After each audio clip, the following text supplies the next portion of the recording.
મારા ઘટમાં બિરાજતા શ્રીનાથજી યમુનાજી મહાપ્રભુજી મારા ઘટમાં બિરાજતા શ્રીનાથજી યમુનાજી મહાપ્રભુજી મારા ઘટમાં બિરાજતા શ્રીનાથજી યમુનાજી મહાપ્રભુજી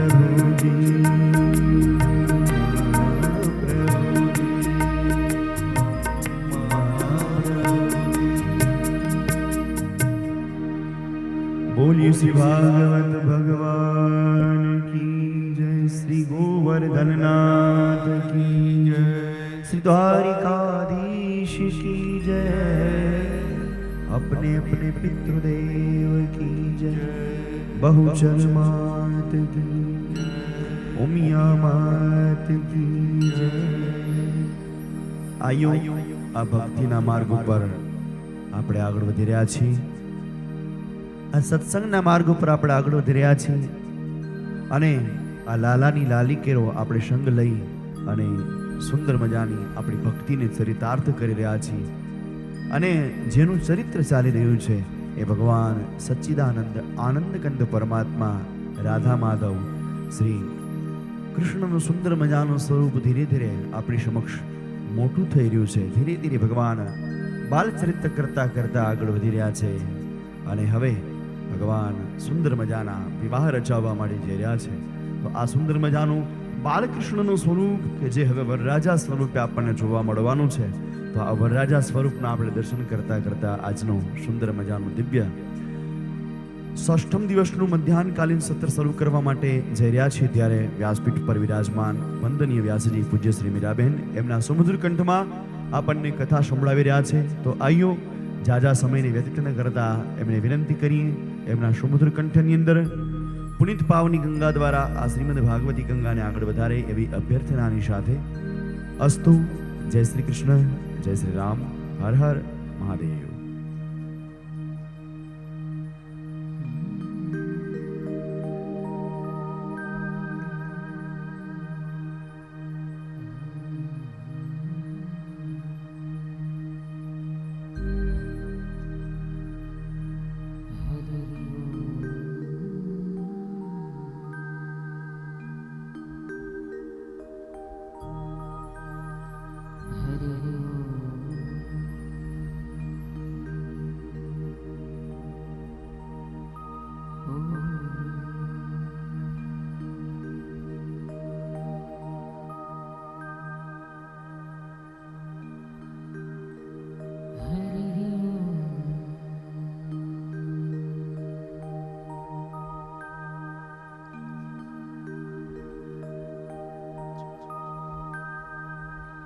वक्रतुंड महाकाय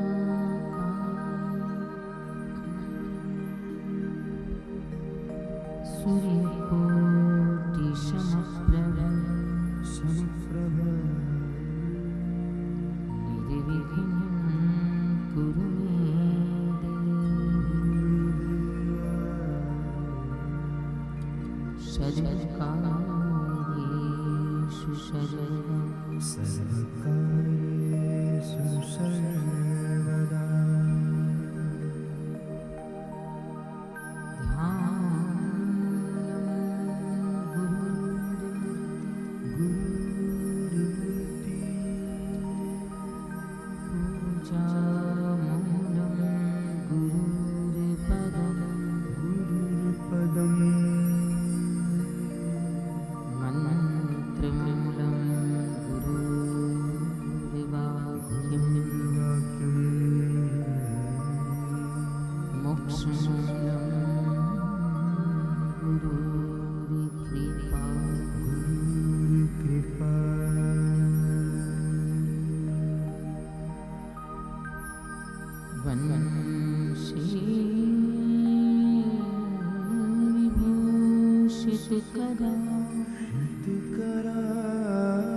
कृष्णात् परं किमपि तत्त्वमहं न जाने।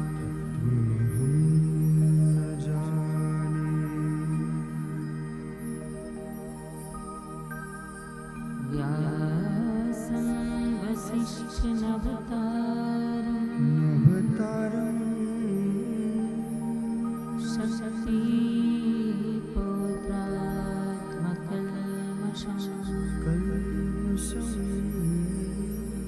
आराशर आत्मजं वन्दे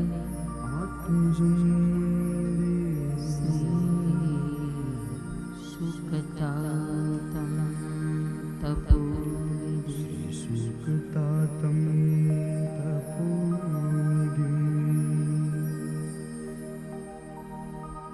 भक्ताभिलाषा चरितासा दुग्धादिचूरेण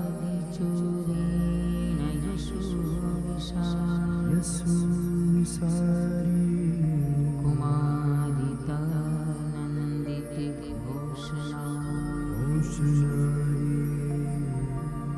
मम प्रभु श्री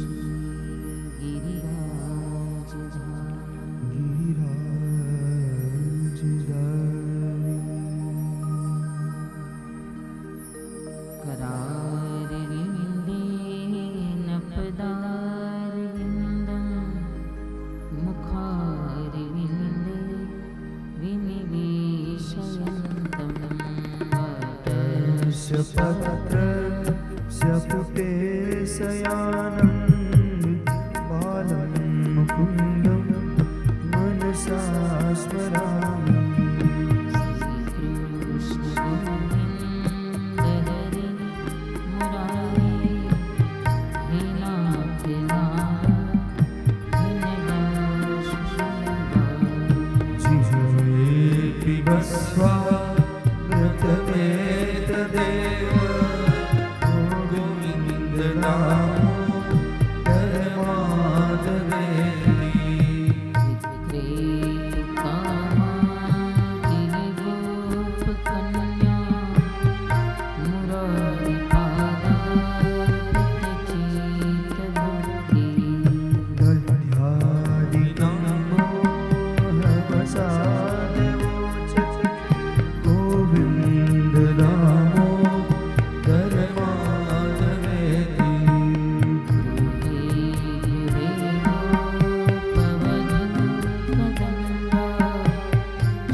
श्री बहुचरा मात की जय, गौ माता की जय भारत माता की जय, सत्य सनातन धर्म की जय। ओम नमः पार्वती पतये पतये हर हर महादेव।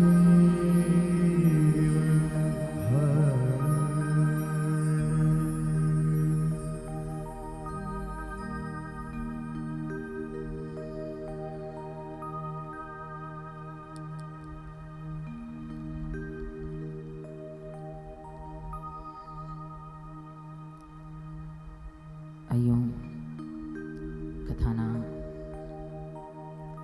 ષષ્ઠમી હની ષષ્ઠમ દિવસના દ્વિતીય સત્રનો પ્રારંભ કરીએ, પણ પહેલા प्रतिदिनना नियमानुसार 2 मिनट के लिए हरिनाम का आश्रय करें, भाव से श्रद्धा से।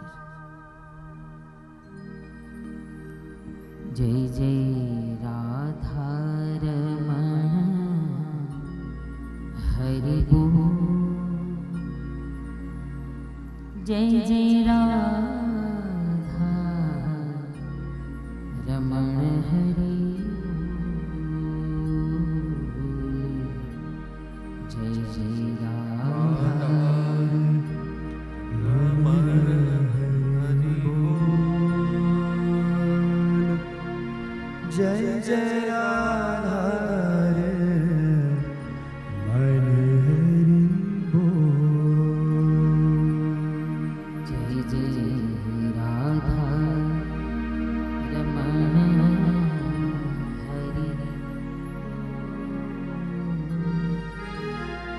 जय जय राधा रमण हरि,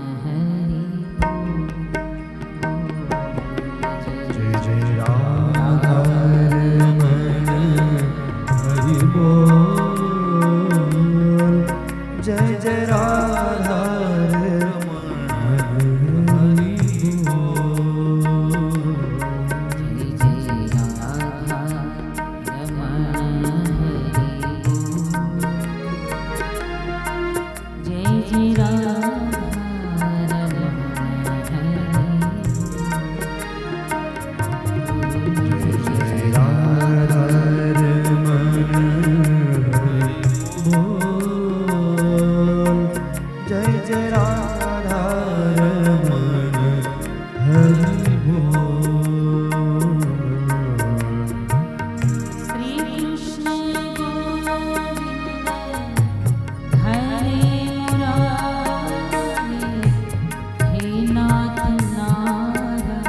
जय जय राधा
नाथ नारायण वासुदेवा।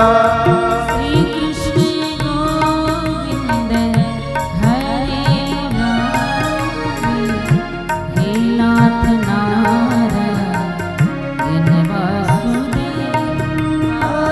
श्री कृष्ण गोविंद हरे मुरारे, हे नाथ नारायण वासुदेवा।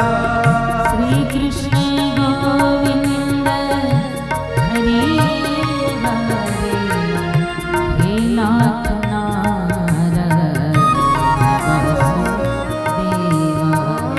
श्री कृष्ण गोविंद हरे मुरारे, हे नाथ नारायण वासुदेवा। श्री कृष्ण गोविंद हरे मुरारे, हे नाथ नारायण वासुदेवा। श्री कृष्ण गोविंद हरे मुरारे, हे नाथ नारायण वासुदेवा।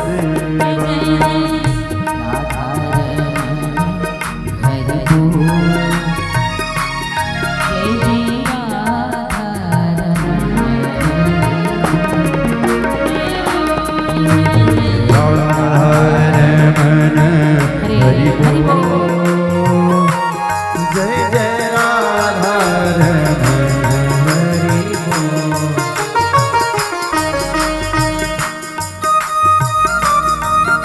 તાલીનો અવાજ આવતો નથી. કાલે તો આવા ટાઈમે કથા વિરામ થઈ ગઈ છે.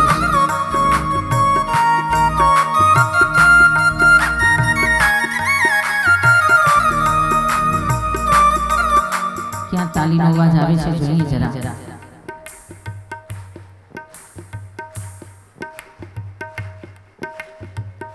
રાધારમણ હરિ બોલ, जय जय राधारमण हरि बोल, जय जय।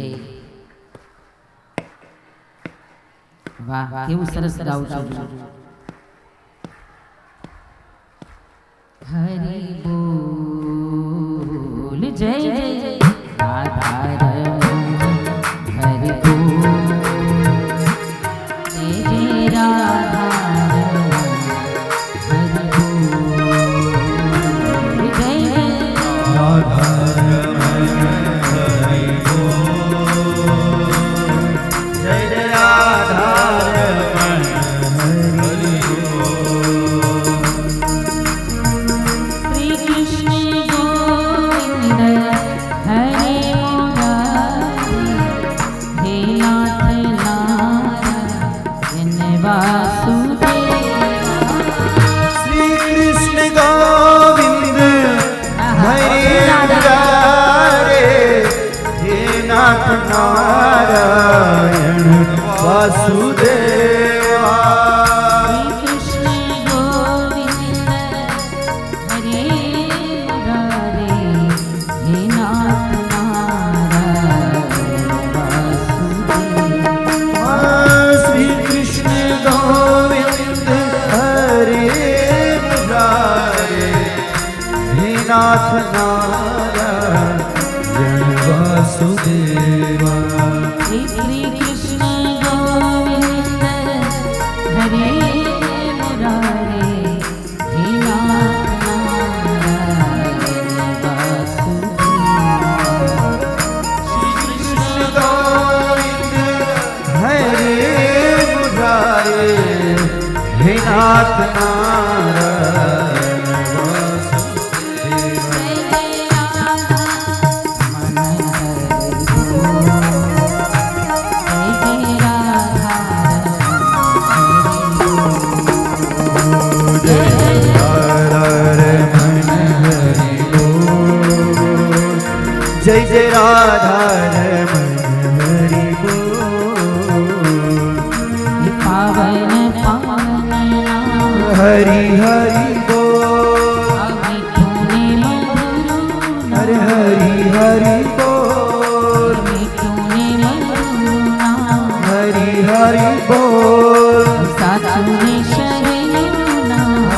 हरि बोल हे नरशिंगारे गायो नाम हरि हरि बोल हे जलारामे गायो नाम हरि हरि बोल हे मीराबाई गायो नाम हरि हरि बोल हे मीराबाई गायो नाम हरि हरि बोल हे ससुबाई गायो नाम हरि हरि बोल हरि बोल हरि बोल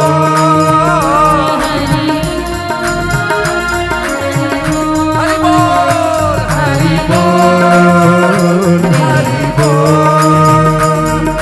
मधुर मधुर नाम हरि हरि बोल सीत पावन नाम हरि हरि बोल पावन पावन नाम हरि हरि बोल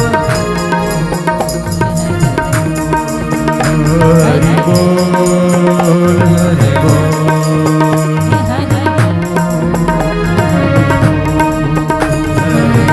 हरि बोल पावन पावन नाम हरि हरि बोल तूने मधुर नाम हरि हरि बोल तूने मधुर नाम हरि हरि बोल नरशिरा में गायो नाम हरि हरि बोल तुकारा में गायो नाम हरि हरि बोल तुकारा में गायो नाम हरि हरि बोल चंद्री के गायो नाम हरि हरि बोल हरि हरि बोल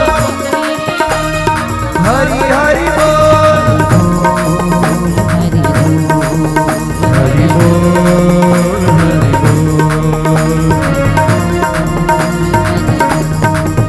हरि बोल हरि बोल हरि बोल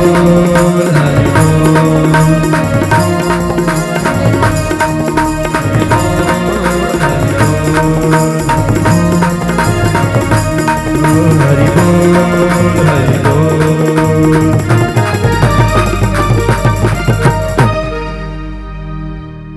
बोले श्री भागवत भगवान की जय श्री पितृनारायण भगवान की जय ओम नमो भगवते वासुदेवाय देवाय हरि तुम करो कृपा मेरे साई तुम करो दया मेरे साई तुम करो कृपा कृपा मेरे साईं तुम करो दया दया मेरे साईं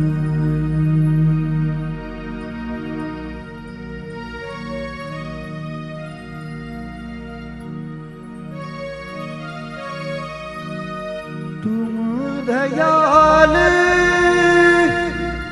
कृपाल दयानिध बिनती सुनो मेरे ठाकुर बिनती सुनो मेरे ठाकुर तुम दया करो मेरे साईं तुम कृपा करो मेरे साईं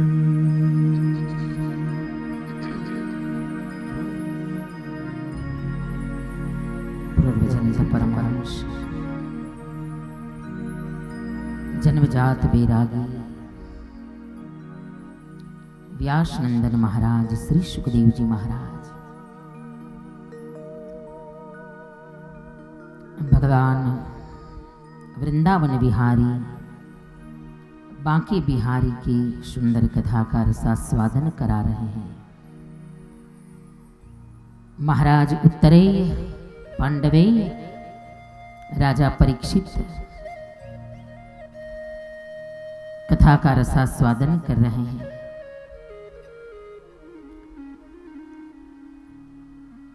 दशम स्कंद ये समाधि भाषा है।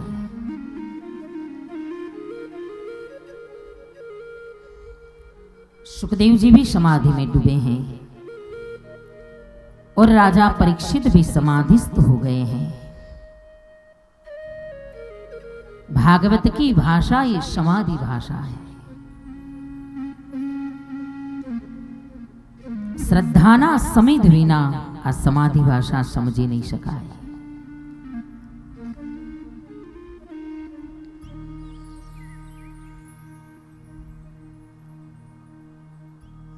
भगवान ने अति सुंदर रसमयी रास कथा, रास एक केवल कोई स्त्री અને પુરુષના રાસની કથા નથી। ઘણા કૃષ્ણની મહારાસ કથાને ખોટી રીતે મૂલવે છે। પછી જેવો જેનો નજરિયો, જેવી જેની પોતાની નજર, જો સારું જોવાનો વિચાર કરીએ તો સારું જ દેખાય અને આપણા વિચારોમાં જ નબળાઈ હોય તો ત્યાં ખરાબ જ દેખાય। એ આપણા વિચારોની સમજૂતી ઉપર આધાર છે। આપણા વિચારો કેવા છે, આપણી વિચારસરણી ક્યાં સુધી જાય છે, ઉપર સુધી પરાકાષ્ઠાએ જાય છે કે સાવ નીચે સુધી જાય છે। ઘણાના વિચારો બહુ પતિત હોય છે, ઘણી અધોગતિએ જતા હોય છે। સામાન્ય વાતમાં પણ ઘણું બધું વિચારી લેતા હોય છે। આ જગત ભગવાનને જો ન છોડે તો તમને ને મને તો ક્યાંથી છોડે? સ્વાભાવિક છે। ભગવાનને કેવા વાળા છે? અરે આવી રીતે મહારાજ સ્ત્રીઓની સાથે ભગવાન રાસ રમ્યા। પણ ભગવાન જ્યારે રાસ રમ્યા ને ત્યારે કૃષ્ણની ઉંમર કેવડી છે? માત્ર 10 વર્ષની અંદરની ઉંમર છે। કારણ કે 11 વર્ષે તો ભગવાન વ્રજ છોડીને ચાલ્યા ગયા છે। 8-9 વર્ષની માત્ર ઉંમર અને એવડા બાળકને 8-9 વર્ષનું બાળક એટલે બાળક જ કહેવાય। અને એવડા બાળકનું મન કેવું નિર્મલ હોય, કેવું નિખાલસ હોય, કેટલું નિષ્કામ હોય। પેલા તો કૃષ્ણની ઉંમર એવડી નથી અને બીજું જે ગોપીઓ છે અહીંયા મહાપુરુષોને કહી દિયા કે આ કોઈ સામાન્ય સ્ત્રીઓ નથી, આ તો બધા પૂર્વ જન્મના ઋષિઓ છે। બધા દંડકારણ્યમાં રહી કઠોર તપસ્યાઓ કરી અને ભગવાન જ્યારે પ્રસન્ન થયા ત્યારે ઋષિઓએ માગ્યું, પ્રભુ અમારે મોક્ષ નથી જોતો, મુક્તિ નથી જોતી, વૈકુંઠે નથી જોતું। જો તમારે આપવાની ઈચ્છા હોય તો તમારી સાથે અમને ગોપી બનાવો, તમારી સાથે મહારાષ્ટ્રમાં અમને રમાડો। આ ત્યારનું વચન છે, પૂર્વજન્મનું વચન આ વખતે ભગવાને પરિપૂર્ણ કર્યું છે। આ સ્ત્રીઓ નથી કહી, આ બધા પૂર્વજન્મના પરમહંસો છે, બધા ઋષિઓ છે।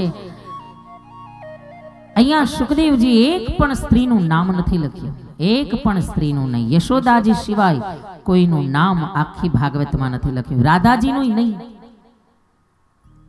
કારણ કે ગોપી જ કહી બધીને, કારણ કે ગોપી એ કોઈ નામ નથી, ગોપી એ ભાવ છે, ગોપી એ હૃદયનો પ્રેમ છે। અને કૃષ્ણને ભજવાનો સર્વશ્રેષ્ઠ ભાવ જો કોઈ હોય તો એ છે ગોપી ભાવ। સર્વશ્રેષ્ઠ ભાવ છે ગોપી ભાવ। અને ખરેખર આમ જો જોઈએ ને તો પૂર્ણ પુરુષોત્તમ તો એક કૃષ્ણ જ છે, બાકી તો આપણે બધા જ એના ગોપીઓ જ છીએ। પછી એ પુરુષ હોય તોય ભલે ને સ્ત્રી હોય તોય ભલે, આપણે બધી જ એની ગોપીઓ જ છીએ, કારણ કે પૂર્ણ પુરુષોત્તમ તો એક ભગવાન કૃષ્ણ પરમાત્મા છે, એક પ્રભુ પરમાત્મા પૂર્ણ પુરુષ છે. આપણે બધા જ એના ગોપિકાઓ છે. એટલે તો આપણા મહાપુરુષો જેટલા જેટલા થઈ ગયા બધાએ ગોપી ભાવથી ભગવાનને ભજ્યા છે. ગોપી ભાવથી દાસી જીવન દાસી તમારી અને વારણા લઉં વારી વારી. જો પુરુષ છે જીવન ભગત થઈ ગયા પણ છતાંય પોતાની જાતને કૃષ્ણની દાસી બતાવી, કારણ કે આખરે તો દરેક જીવ સ્ત્રી છે ભગવાન પાસે, ગોપી છે. પૂર્ણ પુરુષ તો એક પરમાત્મા છે. નરસિંહ મહેતાએ પણ એ જ ગાયું ને, મેં કાનોડા તોરી ગોવાલણ અને મોરલી એ લલચાણી. જો આ નરસિંહ મહેતાનું પદ છે, નહીતર પુરુષ છે પણ છતાંય શું ગાયું કે મેં કાનોડા તોરી ગોવાલણ. ભગવાનને ભજવાનો સર્વશ્રેષ્ઠ ઉપાય એટલે ગોપી ભાવ. ગોમાની ઇન્દ્રિય, દરેક ઇન્દ્રિય દ્વારા જે કૃષ્ણના રસને પી રહી છે એનું નામ છે ગોપી. દરેક ઇન્દ્રિયો દ્વારા આંખથી કૃષ્ણના દર્શન કરે, કાનથી કૃષ્ણની કથા શ્રવણ કરે, જેના હાથ કૃષ્ણની સેવામાં લાગ્યા છે, જેના ચરણ કૃષ્ણની પાછળ પાછળ દોડે છે, જેની જીહવાગ્રે કેવલ ગોવિંદ દામોદર માધવ.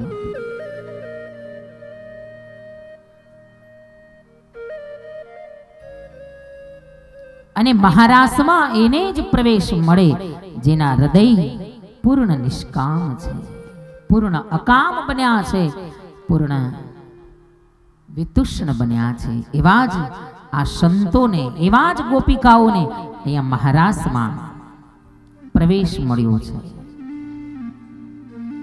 થોડી ઘણી વાસના રહી ગઈ હતી ને, ભગવાને ચીરહરણ દ્વારા લઈ લીધી, ભગવાને ચીરહરણ દ્વારા દૂર કરી. જે મનની વાસના હતી, જે આત્માની અંદર, જે ચિત્તની અંદર થોડી ઘણી વાસના હતી, એને વિશુદ્ધ બનાવ્યું ભગવાને ચીરહરણ દ્વારા. ચીરહરણની કથા એ કેવલ આ બાહ્ય ચીરની વાત નથી, આ શરીરના વસ્ત્રની વાત નથી. મનની અંદર પણ ઘણા કચરા લાગ્યા હતા, ભગવાને એને હર્યા છે. મન પૂર્ણ નિષ્કામ બન્યું અને રહી સહી જે વાસના હતી ને, એ પણ ગોપી ગીત ગાતા ગાતા હજારો ગોપીઓ જ્યારે રડી, ત્યારે રહી સહી વાસના પણ એના આંખના અશ્રુ દ્વારા વહી ગઈ છે. મન પૂર્ણ નિષ્કામ બન્યું અને ત્યારે ભગવાને રાસ રચાવ્યો છે, ત્યારે મહારાષ્ટ્રમાં ગોપીઓને પ્રવેશ મળ્યો છે.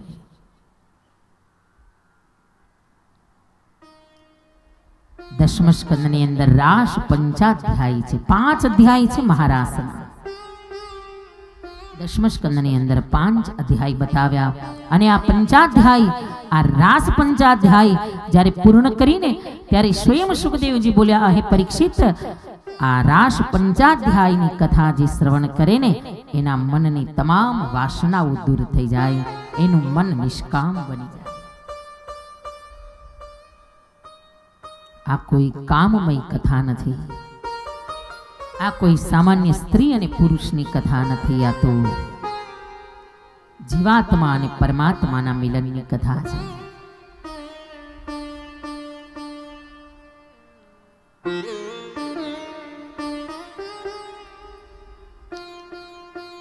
જ્યારે ભગવાન મહારાસ રચાવતા હતા ત્યારે કામદેવે ઘણા કામ બાણ છોડ્યા.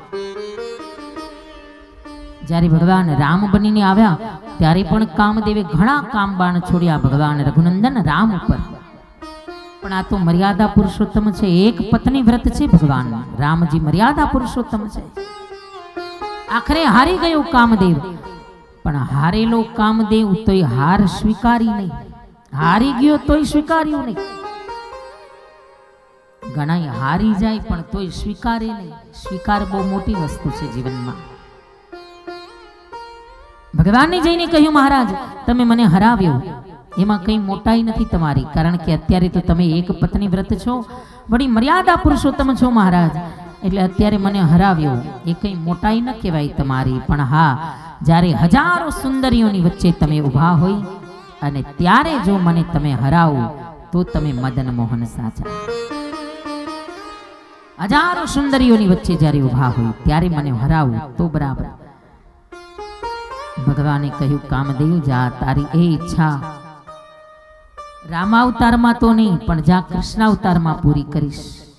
જા, જ્યારે લીલા પુરુષોત્તમ બનીને આવીશ ને અને હજારો સુંદર ગોપિકાઓની વચ્ચે જ્યારે ઊભો રહીશ, રાસ રચાવીશ, ત્યારે તું તારે ફાવે એટલા કામ બાણ મારી લેજે. જા, તારા મનમાં હોય એટલા બાણ મારી લેજે. જા, છૂટ છે તને. પણ હા, શરત એ કે જે હારે એ સામેવાળાનો દીકરો બનીને આવે. જે હારે એ સામેવાળાનો દીકરો બને. કામદેવે કહ્યું, ભલે મંજૂર છે મને. કામદેવ કે મારે તો બે બાજુ લાભ જ છે ને. જો હું હારું તો હું ભગવાનનો દીકરો બનું, ભગવાન હારે તો ઈ મારા દીકરા બને. મારે તો બે બાજુ લાભ જ છે. કા ભગવાન દીકરા બને ને કા ભગવાન મારો બાપ બને.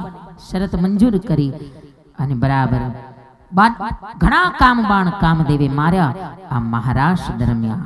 એટલા કામ બાણ છોડ્યા પણ ન તો કૃષ્ણમાં કામ જાગ્યું કે ન તો ગોપીઓના મનમાં ક્યાંય પણ કામ ભાવ પ્રગટ થયો. આહા, હારી ગયો આખરે કામદેવ. અને હારેલો કામદેવ પછી એ જ દ્વારિકાનાથનો જ્યેષ્ઠ દીકરો બનીને આવ્યો, જેનું નામ છે પ્રદ્યુમ્ન. પ્રદ્યુમ્ન એ કામદેવનો અવતાર છે.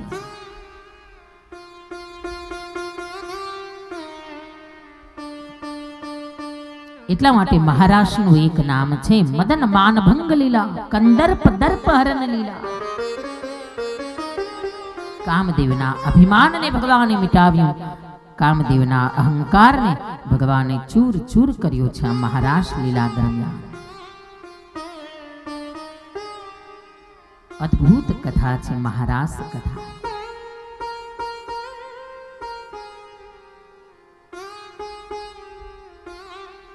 ઘણા ભગવાનની લીલાઓને બહુ ખોટી રીતે મૂલવે, સમજે નહીં, સમજદારી નથી. પરમાત્માની લીલા સુધી જવા માટેની બુદ્ધિ નથી આપણી. યાદ રાખજો, આમાં બુદ્ધિ ન લડાવશો. ઘણા બુદ્ધિ લડાવવા જાય ને એટલે ગોટે ચડે.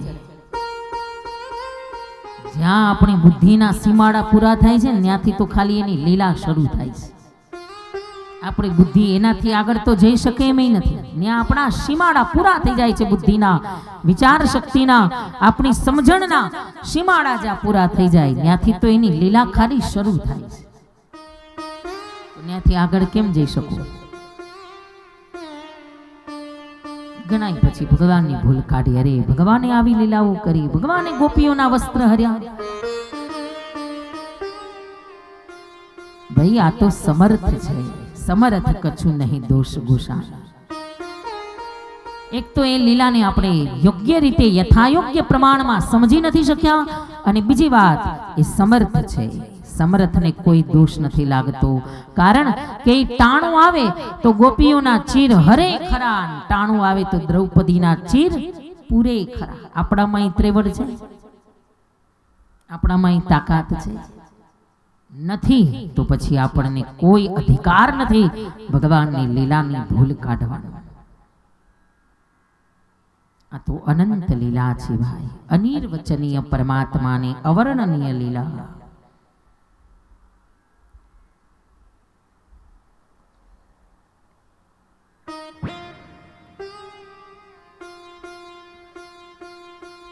સતત 6 મહિના સુધી આ મહારાષ્ટ્ર ચાલ્યું. સતત 6 મહિના. 6 મહિનાની એક રાત્રિ થઈ છે. જ્યારે ભગવાન મર્યાદા પુરુષોત્તમ રામલલ્લા જ્યારે પ્રગટ થયા ને ત્યારે સૂર્યનારાયણ 1 મહિના સુધી ગગનમંડળમાં રહ્યા. 1 મહિના સુધી રાત થઈ જ નહીં. 1 મહિના સુધી સૂર્યનારાયણ અસ્ત થયા જ નહીં. સૂર્યનારાયણ જાય તો ચંદ્ર આવે અને તો નવો દિવસ આવે ને. અને એ વાત રામચરિતમાનસમાં તુલસીજી લખી નાખી કે માસ દિવસ કર દિવસ ભા અને મર મન જાને કોઈ, રથ સમેત રવિ થા કેવું તો નિશા કવન વિધિ. 1 મહિના સુધી સૂર્યનારાયણ ગયા જ નહીં, બીજો દિવસ ઉગ્યો જ નહીં, ચંદ્ર મહારાજ આવ્યા જ નહીં. 1 મહિનાનો એક દિવસ થયો. અને ત્યાં તો ચંદ્ર વ્યાકુળ થઈ ગયા. ભગવાનને ફરિયાદ કરી, મહારાજા 1 મહિના સુધી સૂર્યનારાયણને દર્શનનો લાભ મળ્યો અને મને ન મળે એ કેમ હાલે? આ તો અન્યાય કહેવાય ને, મને લાભ મળવો જોઈએ. આ 1 મહિના સુધી સૂર્યનારાયણ આકાશમાં રહ્યા. ભગવાને કહ્યું, ચંદ્ર મહારાજ, અત્યારે સૂર્યવંશમાં પ્રગટ્યો છું, એટલે સૂર્ય મારા પૂર્વજ છે, મારા દાદા છે, એને કંઈ ન કહેવાય મારાથી. પણ જાઓ, તમારા ચંદ્રવંશમાં જ્યારે પ્રગટ થઈને આવીશ ત્યારે 6 મહિના સુધી તમને મહારાસનો આનંદ આપીશ. જાઓ. જેટલા જેટલાની ઈચ્છા રામાવતારમાં બાકી હતી ને બધાની ઈચ્છા, બધાના મનોરથ ભગવાને કૃષ્ણાવતારમાં પૂરા કરી દીધા.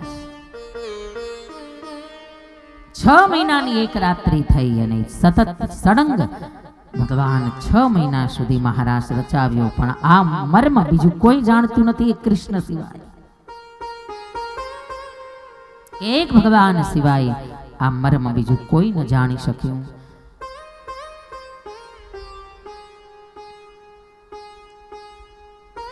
મહાપુરુષોનો મત છે કે ભગવાનની આ મહારાસમાં સ્વયં દેવાધિદેવ મહાદેવ શિવજી મહારાજ પણ ગોપી બનીને આવ્યા હતા.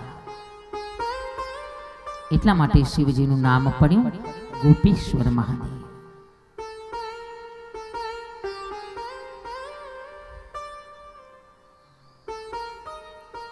પછી તો મહારાસ પૂર્ણ થયો. ભગવાન તમામ ગોપીઓની સાથે પાછા વ્રજની અંદર પધાર્યા. ધીરે ધીરે સમય માંડ્યો છે વીતવા. આગળ સુંદર લીલાઓ ભગવાને કરી. શંખચૂડનો વિનાશ કર્યો, સુદર્શનનો ઉદ્ધાર કર્યો કે જે અજગર બની અને નંદ બાબાને ગળવા માટે આવ્યો હતો. પરીક્ષિતે કહ્યું, મહારાજ, કોણ હતો એ સુદર્શન? મને કથા સંભળાવો. અને સુખદેવજીએ કહ્યું, રાજા, ભગવાન એકવાર યાત્રા કરવા માટે અંબિકાવનની યાત્રામાં ગયા છે. જો ભગવાને પણ યાત્રા કરી છે. અહીંયા ભગવાને જગતને ઉપદેશ આપ્યો કે જો સમય હોય, સ્વાસ્થ્ય સારું હોય અને ત્રીજી સંપત્તિ, આ 3ની જરૂર પડે યાત્રા કરવામાં. સંપત્તિ જોઈએ, બીજું સ્વાસ્થ્ય સારું હોવું જોઈએ, અને ત્રીજું સમય. સમય તો જો કે હોતો નથી, ધરાર કાઢવો પડે. તો યાત્રા કરજો. ભગવાને પણ કરી છે યાત્રા. ભગવાન પણ અંબિકાવનની યાત્રા કરવા ગયા છે.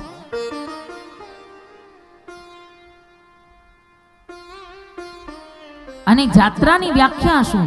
બહુ સરસ અર્થ મહાપુરુષોએ બતાવ્યો કે જ્યાં ગયા પછી તપની માત્રા વધે એનું નામ જાત્રા.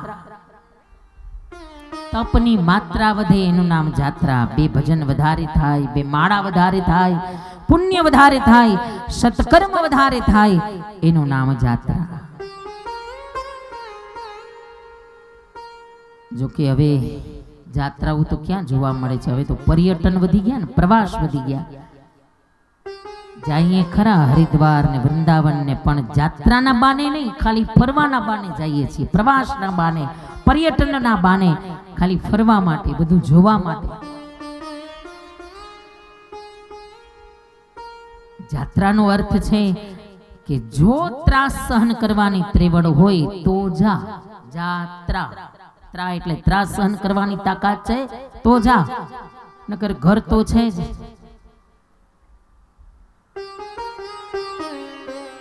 તકલીફ પડે, વિઘ્ન આવે, સંકટ આવે, એને જ જાત્રા કહેવાય.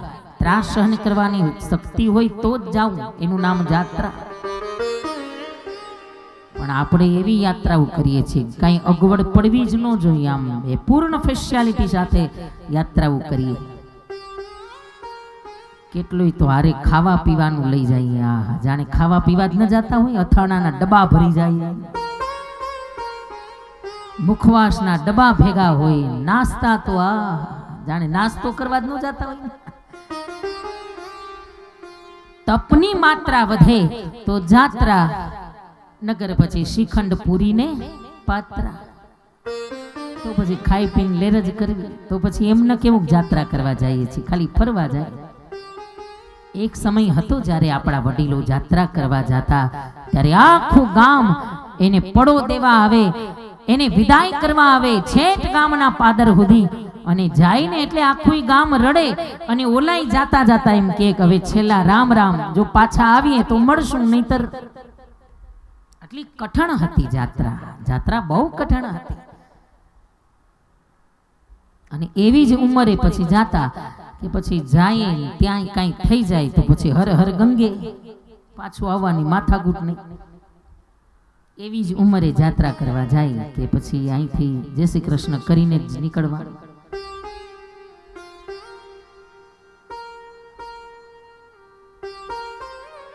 તપની માત્રા વધે, ભજન વધે, સત્કર્મ વધે, એ જાત્રા છે. ભગવાને પણ અંબિકાવનની યાત્રા કરી છે. અને અંબિકાવનની અંદર જઈ ભગવાને માં અંબાજીની સુંદર ભવ્ય દિવ્ય છબી છે, સુંદર મૂર્તિ છે. અને ભગવાને અહીંયા માં અંબાજીની પ્રાર્થના કરી, માં અંબિકાની પૂજા કરી. અહીંયા ભગવાને શક્તિ પૂજાનો મહિમા જગતને બતાવ્યો છે. જોજો, ઘણા એમ કહે કે અમે માતાજીમાં નથી માનતા, અમે તો કથાકારો છીએ ને, અવનવા માણસો અમને મળે. કોઈ કે અમે મહાદેવને નથી માનતા, તમે ખાલી કનૈયાની જ કથા કેજો, હર હર મહાદેવ બોલાવતા જ નહીં. એટલે પછી એને કેવું પડે તો તારી મેળે કરી લે તારા ઘરમાં બેહીને. કેમ કે આમાં પહેલા વેલા કથા શિવજીની આવે. કસ્તમ ચરાચર ગુરુમ નિર્વૈરમ શાંત વિગ્રહમ. પહેલી વેલી શિવજીની કથા આવે. રામચરિત માનસમાં પણ રામ કથા પછી આવે. એક બાર ત્રેતા જુગ માહી અને શંભુ ગયે કુંભજી ઋષિ પાય. પ્રથમ નંબરના જો કોઈ વૈષ્ણવ હોય ને તો એ મહાદેવ દેવાધિદેવ શિવજી મહારાજ છે. તો આપણે આ બધા જુદારા ઉભા કર્યા છે કે શિવ જુદા, રામ જુદા, કૃષ્ણ જુદા. ના ભાઈ, તત્વ એક ही है. નામ જુદા છે, બધાના ધામ જુદા છે, બધાના કામ જુદા છે, પણ આખરે ઈશ્વરીય તત્વ તો એક જ છે. આખરે સત્ય છે, આખરે वो नित्य છે. સત્યમ શિવમ સુંદરમ.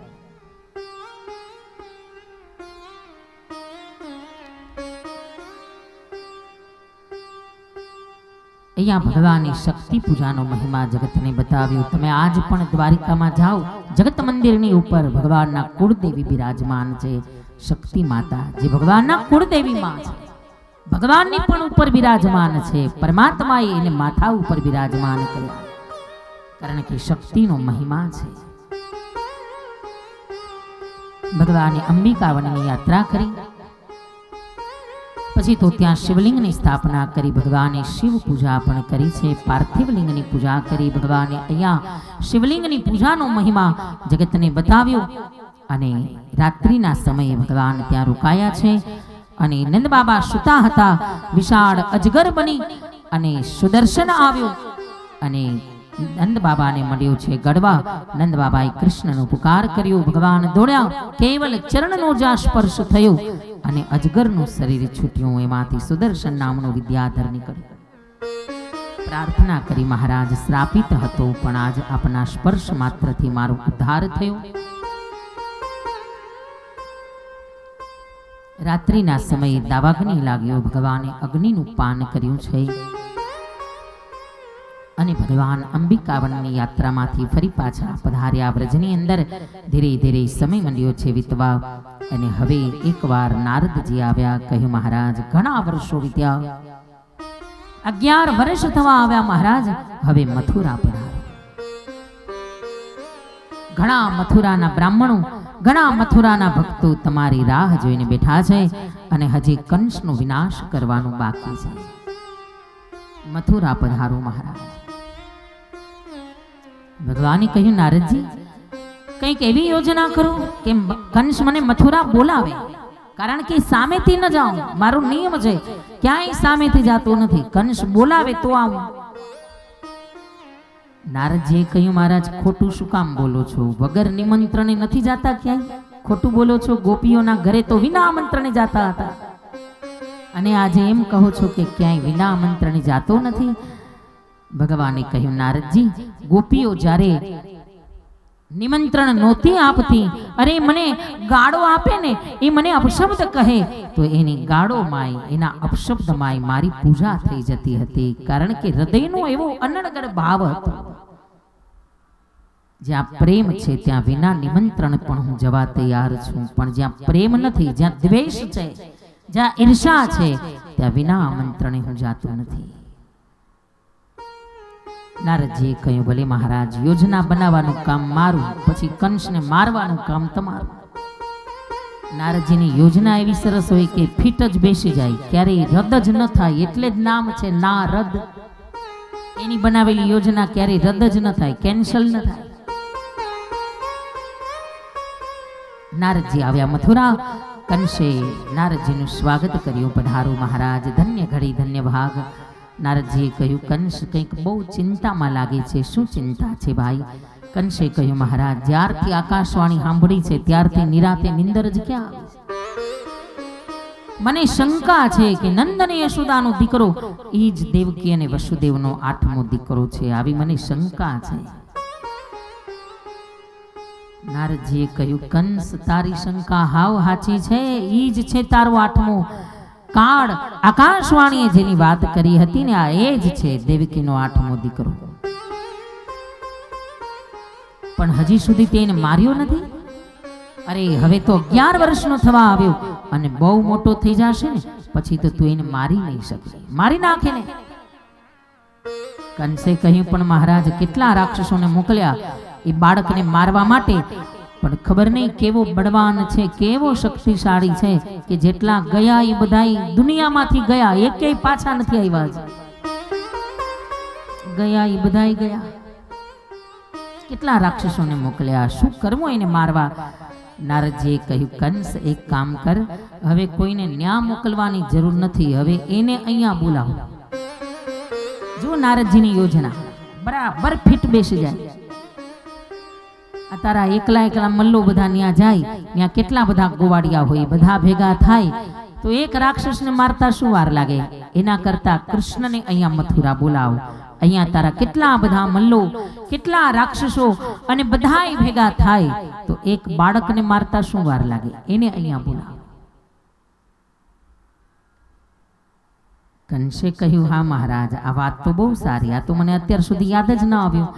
નારદજીએ કહ્યું, યાદ ના આવ્યું એનું કારણ કે કંસ, હવે બરાબર તારો જવાનો સમય પાક્યો છે. હવે તારા પાપનું ઘડું ભરાયું છે. કંસે કહ્યું, પણ મહારાજ, ભગવાનને બોલાવવા કંઈક બાનું તો જોશે ને, કંઈક બાનું હોય તો ભગવાન આવે. નારદજીએ કહ્યું, હા, જા, કંઈક એવું યજ્ઞ કર અને એમાં ભગવાનને બોલાવો તો ભગવાન એ યજ્ઞનું બાનું હશે તો આવશે. નારદજી બરાબર યોજના સમજાવીને ગયા અને આ બાજુ કંસે બ્રાહ્મણોને બોલાવ્યા, વિદ્વાનોને બોલાવ્યા. કહ્યું, ભાઈ, કોઈ એવો યજ્ઞ મને કરાવો કે જે યજ્ઞ કરવાથી મારા તમામ શત્રુઓનો વિનાશ થાય. બ્રાહ્મણોએ કહ્યું, મહારાજ, એવો એક યજ્ઞ છે જે યજ્ઞનું નામ છે ધનુર્યજ્ઞ. આ યજ્ઞ કરવાથી તમારા તમામ શત્રુઓનો વિનાશ થાય. પણ હા, આ યજ્ઞની એક શરત છે, એક વિશેષતા છે કે યજ્ઞ જો પરિપૂર્ણ થાય તો તમારા શત્રુ મરે, પણ યજ્ઞ જો વચ્ચે ક્યાંય અધૂરો રહી જાય તો તમારું મરણ થાય. અધૂરો જો રહેશે તો પછી કઈ યજ્ઞની ગેરંટી નહીં.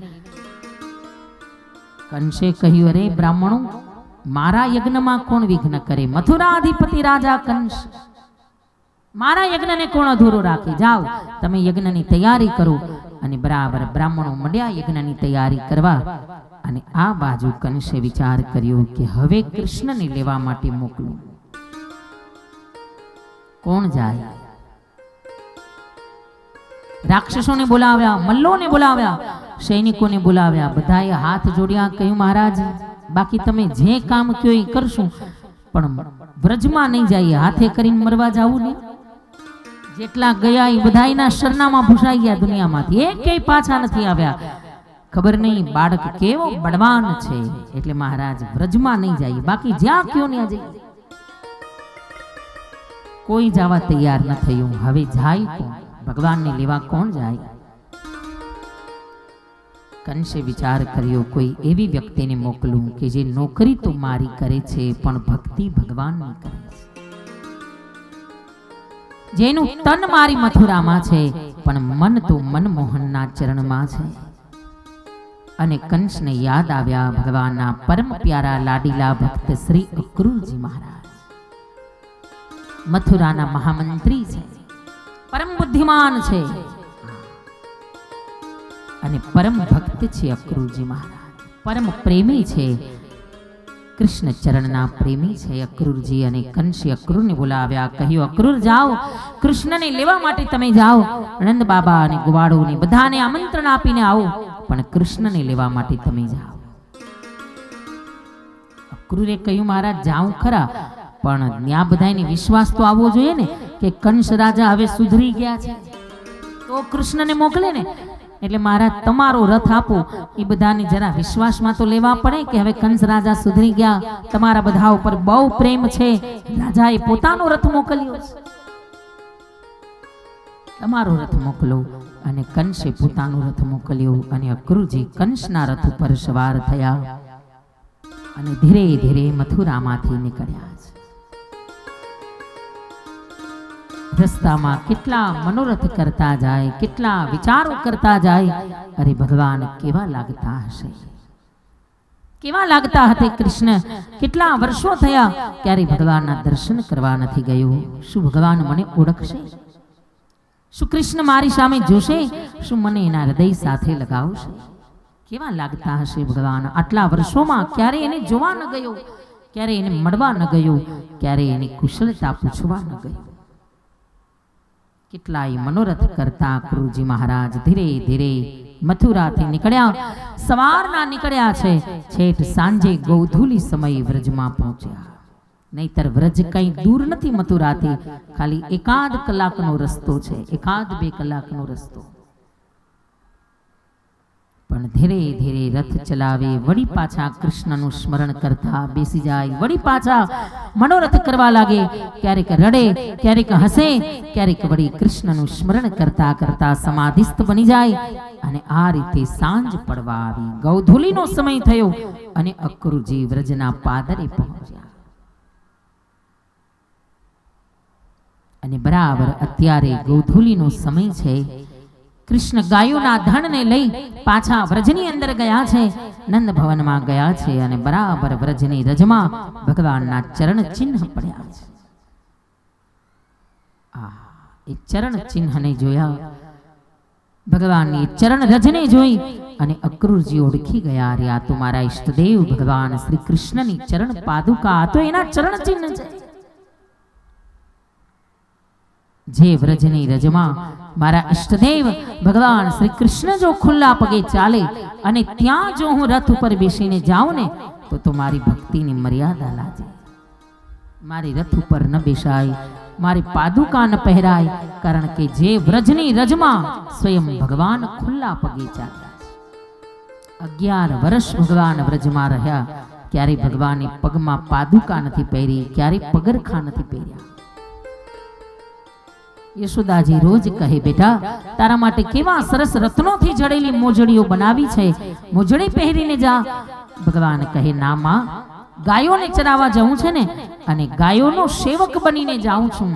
અને ગાયો જો ખુલ્લા પગે ચાલે તો ગાયોનો ગોવાળ એના પગમાં મોજડી કેમ પહેરી શકે? ખુલ્લા પગે ભગવાન ચાલ્યા.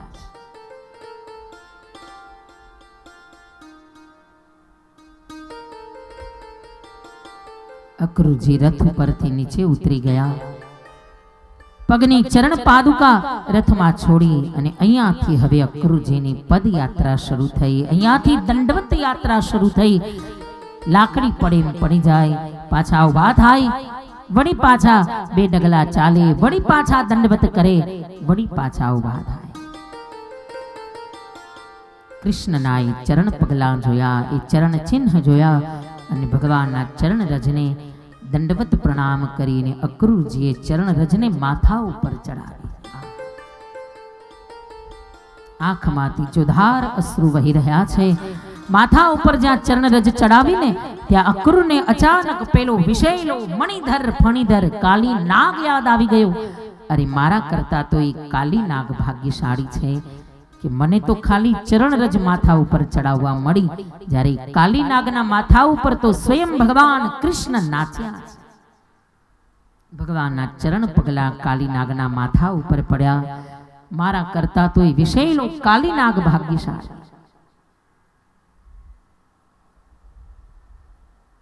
હે અક્રૂરે ચરણોની રજની અક્રૂરે હરી ચરણોની રજને નિહારી. એ કાલી નાગને કોણે બનાવ્યો? કાળી નાગને અરે કોને રે બનાવ્યો? એ હરિ પદ રજ અધિકારી રે, એ હરિ પદ રજ અધિકારી રે, અક્રૂરે ચરણોની રજને નિહાળી. અક્રૂરે હરિ ચરણોની રજની નિહાળી. અક્રૂરે હરી ચરણોની રજને નિહારી. ચરણની રજની જ્યાં નિહાળી ત્યાં તો કાલી નાગ યાદ આવી ગયો. એ કાલી નાગને એ કોણે બનાવ્યો? કાલી નાગને નાગને કોણે બનાવ્યો? કાલી નાગને કોણે બનાવ્યો? કાળી નાગને કોણે બનાવ્યો? એ હરિ પદ અધિકારી રે, અક્રૂરે હરિ ચરણોની રજને નિહાળી. અક્રૂરે હરી ચરણોની રજને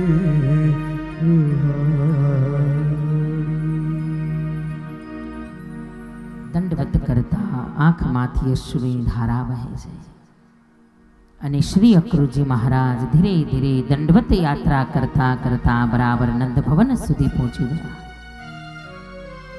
અને नंद भवन ना दिव्य स्वरूप ने जा जोयूं, उस नंदालय का दिव्य आंगन देखा और अक्रूर जी की आंखों से अश्रु की धारा बहने लगी.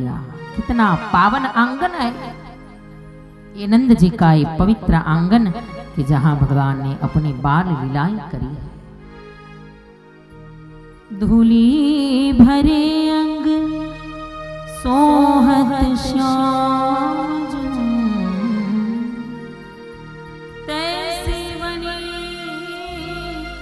शिर चूनर चोटी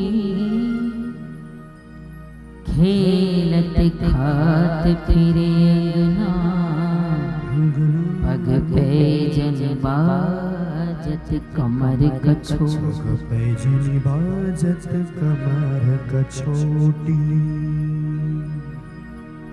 वात काम कला निधि पोटी काग के भाग को का कह दे कि हरि हाथ से ले गयो माखन रे. हरि हाथ से ले गयो माखन रोटी. ये आंगणું જોયું અક્રૂરજી મહારાજ રડી પડ્યા. કેવું પાવન આંગણું છે.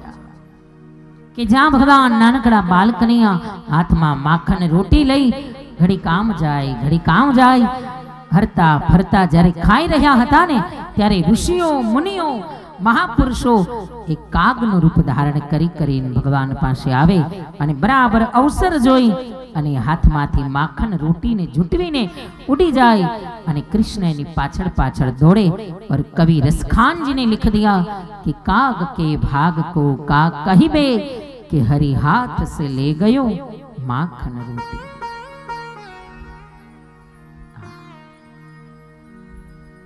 बराबर नंद भवन ने दंडवत कर्या गुरुजीए અને એ જ સમયે એહી સમય ભગવાન ગૌશાળામાં ગાયોની સેવા કરતા હતા અને અક્રૂરજીને આવેલા જોયા અને ભગવાન ગૌશાળામાંથી દોડ્યા, અરે અક્રૂર કાકા આવ્યા।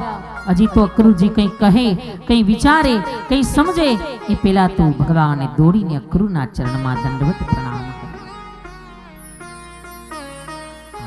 ભગવાને અક્રૂરને હૃદય સાથે લગાવ્યા। ભગવાનને આ રીતે પ્રણામ કરતા જોયા, અક્રૂરજીની આંખમાંથી અશ્રુ મંડ્યા વહેવા। અરે હું તો વિચાર કરતો હતો કે ભગવાન મને ઓળખશે, મને એના ચરણમાં સ્વીકારશે મારી ભક્તિને, એના બદલે ભગવાન મારે એના ચરણમાં વંદન કરવા જોઈએ, એના બદલે ભગવાન મારા ચરણમાં વંદન કરે। આહા, કેટલા દયાળુ છે કૃષ્ણ। અક્રૂરના ચરણમાં ભગવાને વંદના કરી। ભગવાને નંદ બાબાને બોલાવ્યા, અરે બાબા જરા જલ્દી બહાર आओ, देखो तो सही मथुरा से मेहमान आए हैं हमारे द्वार। છેક મથુરાથી મહેમાન આવ્યા છે બાબા, જલ્દી બહાર આવો। અને કનૈયાનો અવાજ જ્યાં સાંભળ્યો અને નંદ બાબા દોડીને બહાર આવ્યા અને જ્યાં અક્રૂરને જોયા ત્યાં તો નંદ બાબાએ દોડીને અક્રૂરને હૃદય સાથે લગાવ્યા। અરે અક્રૂર, કેટલા વર્ષો પછી આજ મારા નંદ ભવનમાં આવ્યો છે ભાઈ। બે સંતોની આંખમાંથી અશ્રુની ધારા મંડી વહેવા, કારણ કે બે સંત છે અને સંત હી જાને संत की भाषा। संतना हृदयनी बात एक संत ज जाणी सके, एक संत ज समझी सके। પછી તો નંદ બાબાએ અક્રૂરનું સ્વાગત કર્યું, સુંદર હાથ પકડીને નંદ ભવનમાં લાવ્યા। પછી તો અક્રૂરજીને ભોજન કરાવ્યું, સ્નાન ધ્યાન કરી અક્રૂર ફ્રેશ થયા અને આરામ થોડો કરી અને પછી શાંતિથી બેઠા છે અક્રૂરજી। અને ત્યારે નંદ બાબા આવ્યા અને અક્રૂરને પૂછ્યું, અક્રૂર કે ही कारण आगमन तुम्हारा। हे अक्रूर, મને એવું લાગે છે કે કંઈક કારણથી તમે આવ્યા છો। શું કારણ છે મહારાજ? हे अक्रूर, आपके आने का कारण क्या है? અક્રૂરે કહ્યું, નંદ બાબા બિલકુલ સહી પહેચાના આપને। હું વિના કારણ નથી આવ્યો, કારણ લઈને આવ્યો છું। અને કારણ એ છે કે કંસ રાજા મથુરામાં યજ્ઞ કરે છે અને કૃષ્ણને લેવા માટે મને મોકલ્યો છે। ભગવાનને મથુરા લઈ જવા માટે આવ્યો છું। આ વાત જ્યાં અક્રૂરના મુખમાંથી નીકળી અને નંદ બાબાના કાન સુધી આ વાત જ્યાં અથડાઈ ત્યાં તો જેમ કોઈ માણસને વીજળીનો કરંટ લાગે અને જેવી દશા થાય એવી દશા નંદ બાબાની થઈ, જેનું વર્ણન ન થઈ શકે। એવું દિલ હચમચી ગયું, વ્યાકુળ બની ગયા નંદ બાબા। અરે અક્રૂર, આ શું બોલ્યા તમે? हमारा कृष्ण ने ले जवा આવ્યા છો? अक्रूरे કહ્યું, हाँ बाबा, बिल्कुल सही पहचाना आपने। कृष्ण को मैं मथुरा ले जाने आया हूँ। અને બરાબર નંદ બાબાએ તો આ વાત સાંભળી, પણ આ અક્રૂરની આ વાત રસોઈ ઘરમાં રસોઈ બનાવતા માં ભગવતી યશોદાજી આ વાત સાંભળી અને આ વાત સાંભળતા તો હજારો કામ પડતા મૂકીને યશોદાજી દોડ્યા अक्रूर पास आव्या। कहियो, अरे अक्रूर जरा जल्दी बोल भाई, फरी बार बोल, मैंने ठीक से सुना नहीं। क्या कहा तूने? क्यों आया है तू? क्या कारण लेकर आया है? अक्रूरे કહ્યું, માં, જેવી ગતિથી તમે દોડ્યા ને, જેટલી વ્યાકુળતાથી તમે દોડ્યા એ તમારી દોડ ઉપરથી એમ લાગે છે, તમારી વ્યાકુળતા જોઈને એમ લાગે છે કે આપને જો સુના वो बिल्कुल सही सुना है। मां कृष्ण ने मथुरा लई जवा આવ્યો છું। આ વાત જ્યાં સાંભળી ત્યાં તો યશોદાજી અવાક બની ગયા। અરે અક્રૂર, તું મારા કૃષ્ણને મથુરા લઈ જવા આવ્યો છે, પણ તને ખબર છે કે કૃષ્ણ એ કેવલ મારો દીકરો નથી, કેવલ મારો દીકરો નથી, આ તો અમારા વ્રજવાસીઓનું પ્રાણ છે, અમારું જીવન ધન છે. અને તું કૃષ્ણને લઈ જવા આવ્યો છે. તને ખબર છે કે કૃષ્ણ વિના જીવવાની વાત તો એક બાજુ, કૃષ્ણ વિનાના જીવનની કલ્પના સુદ્ધા અમે ન કરી શકીએ, અને એના વિના અમે જીવી શકીએ? આ કેવલ મારો દીકરો નથી અક્રૂર, આ તો અમારું પ્રાણ છે, અમારું જીવન ધન છે, અમારા જીવન જીવવાનો આધાર છે, જેના આધારે અમે વ્રજવાસીઓ જીવન જીવી રહ્યા. અને તું એને લેવા આવ્યો છે. અને અક્રૂર તું કૃષ્ણને લઈ જવા આવ્યો છે, પણ તને ખબર છે નહીં આવે તારી સાથે, એ નહીં આવે. કારણ કે જ્યાં સુધી કૃષ્ણને મારા હાથે એક કોળિયો હું ન જમાડું ને, મારા હાથે જ્યાં સુધી એને માખણ ન ખવડાવું, ત્યાં સુધી મારા લાલાનું પેટ ન ભરાય. જ્યાં સુધી મારા ખોળામાં માથું રાખીને સુવે નહીં ને, ત્યાં સુધી મારા કનૈયાની નિંદર ના આવે. અને તું એને લઈ જવા આવ્યો છે, એ નહીં આવે તારી સાથે. આ વાત જ્યાં સાંભળીને યશોદાજીની આંખમાંથી અશ્રુની ધાર આવે, સાડીનો પાલવ ભીંજાયો. અક્રૂર યશોદાજીને સમજાવે, પણ માં હું ક્યાં કાયમના માટે લઈ જાઉં છું? બસ થોડા જ દિવસનો સવાલ છે માં. જેવો યજ્ઞ પૂરો થશે ને એટલે તમારા લાલાને પાછો તમારી ગોદમાં મૂકી જઈશ. યશોદાજી કહે, અક્રૂર મથુરાનો મહામંત્રી છો ને, બહુ હોશિયાર છો, સમજાવવામાં બહુ ચતુર છો. મને ખબર છે તું મને સમજાવી રહ્યો છે, મને ફોસલાવી રહ્યો છે, પણ મને એમ લાગે છે કે એકવાર મારું કનૈયો વ્રજ છોડીને જશે પછી ક્યારેય પાછું નહીં આવે.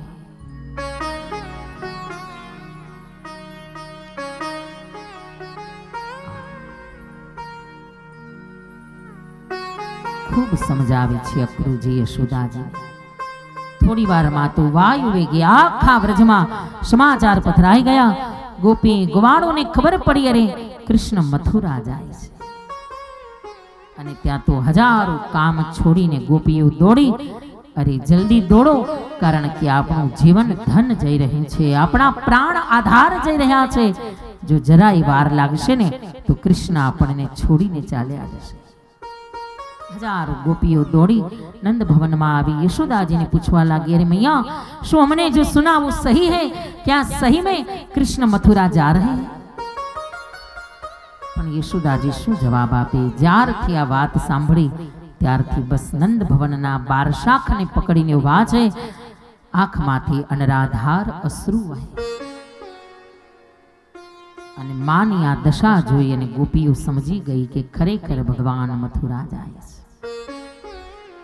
ત્યાં ને ત્યાં બેસી ગઈ. હજારો ગોપીઓ કૃષ્ણનું સ્મરણ કરતી, કૃષ્ણની લીલાઓને યાદ કરતી. અરે સખી, હવે કૃષ્ણ જો મથુરા જશે તો આ મીઠી મધુરી વેણુનો નાદ કોણ કરશે? આપણને રાસમાં કોણ રમાડશે? આપણા માખણની ચોરી કરવા કોણ આવશે? આપણે ગાયોને વનમાં ચરાવવા કોણ લઈ જશે? આમને આમ રાત્રિ પડી ગઈ. રાત્રિના સમયે ભગવાને થોડી વાર વિશ્રામ કર્યો. ભગવાનની બાજુમાં મા યશોદાજીની પણ પધારી છે. માતાજીએ પણ થોડી વાર વિશ્રામ કર્યો. ભગવાનની નિંદર લાગી ગઈ, પણ અચાનક અર્ધરાત્રિએ કૃષ્ણ ઉભા થયા. ભગવાનની નિંદર ઉડી ગઈ. ભગવાને જ્યાં જોયું કે બાજુની પથારીમાં જ્યાં યશોદાજી સૂતા હતા એ પથારી ખાલી છે, ત્યાં યશોદાજી નથી. ભગવાનને ચિંતા થઈ, અરે અત્યારે આ અર્ધરાત્રિ આવા અંધારામાં ક્યાં ગયા યશોદાજી? અને યશોદાજીને શોધતા ભગવાન આખા નંદ ભવનમાં ફરી વળ્યા, મૈયા મૈયા કરતા, પણ ક્યાંય નથી યશોદાજી. અને ભગવાન જ્યાં બહાર ફળિયામાં આવ્યા અને જોયું કે દૂર અંધારામાં તુલસીનો ક્યારો છે, તુલસીનું વૃંદ છે, અને ત્યાં તુલસીના ક્યારા પાસે યશોદાજી બેઠા બેઠા કરુણ આક્રંદ કરી રહ્યા છે.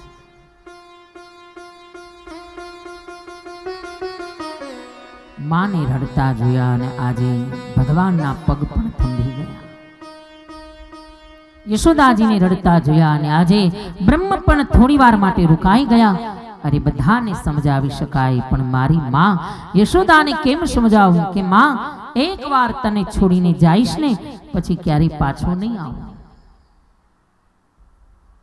કેમ સમજાવું મારી માને? ભગવાનના પગ પણ થંભી ગયા. થોડી વાર તો એમ લાગ્યું કે નથી જવું મથુરા, નથી કરવું મારે અવતાર કાર્ય, મારી માને છોડીને કેમ જાઉં.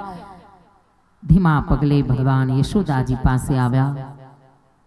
માના ખોડામાં મસ્તક મૂકીને આજ પરમાત્મા ખૂબ રડ્યા છે, ખૂબ રડ્યા ભગવાન. યશોદાજીએ માથા ઉપર હાથ ફેરવ્યો, કહ્યું બેટા કેમ રડે છે? કનૈયા કેમ રડે છે બેટા?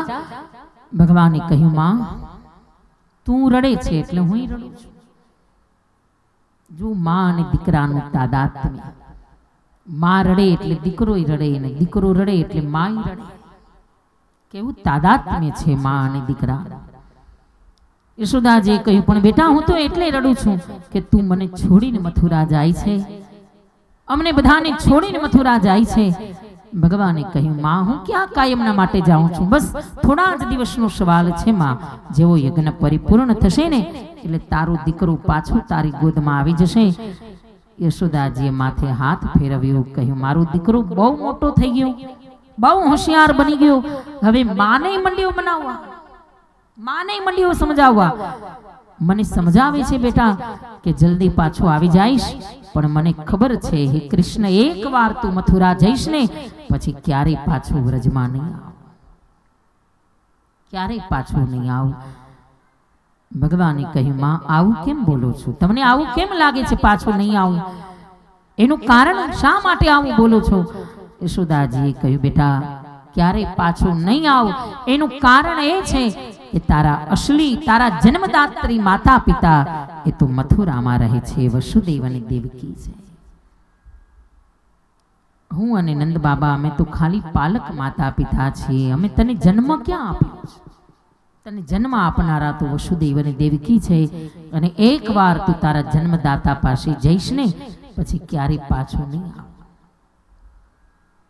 આહા, વાત સાંભળીને કૃષ્ણ ખૂબ રડ્યા. ભગવાને કહ્યું માં તને ખબર છે કે મારા જન્મદાતા વસુદેવ અને દેવકી છે? યશોદાજીએ કહ્યું હા બેટા, આજકાલની નથી ખબર, મને તો ત્યારની ખબર છે જ્યારે ગર્ગાચાર્યજી તારું નામકરણ કરવા આવ્યા હતા, ત્યારે ગર્ગ બોલ્યા હતા કે આ તો અસલમાં વસુદેવનો દીકરો છે. ત્યારની ખબર છે મને કે તું વસુદેવ અને દેવકીનો દીકરો છે. ભગવાને કહ્યું માં આટલા વર્ષોથી તને ખબર હતી કે હું તારો અસલી દીકરો નથી, એક ને એક દિવસ મારા જન્મદાતા માતા પિતા પાસે ચાલ્યો જઈશ, પણ છતાંય આટલા વર્ષોમાં તારા પ્રેમમાં, તારી મમતામાં ક્યાંય ઓટ નથી આવી.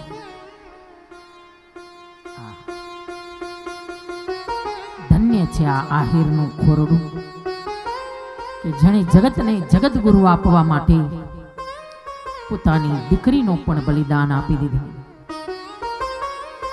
જગતને દ્વારિકાનાથ જેવો રાજા આપવા માટે પોતાનું સર્વસ્વ બલિદાન આપી દીધું.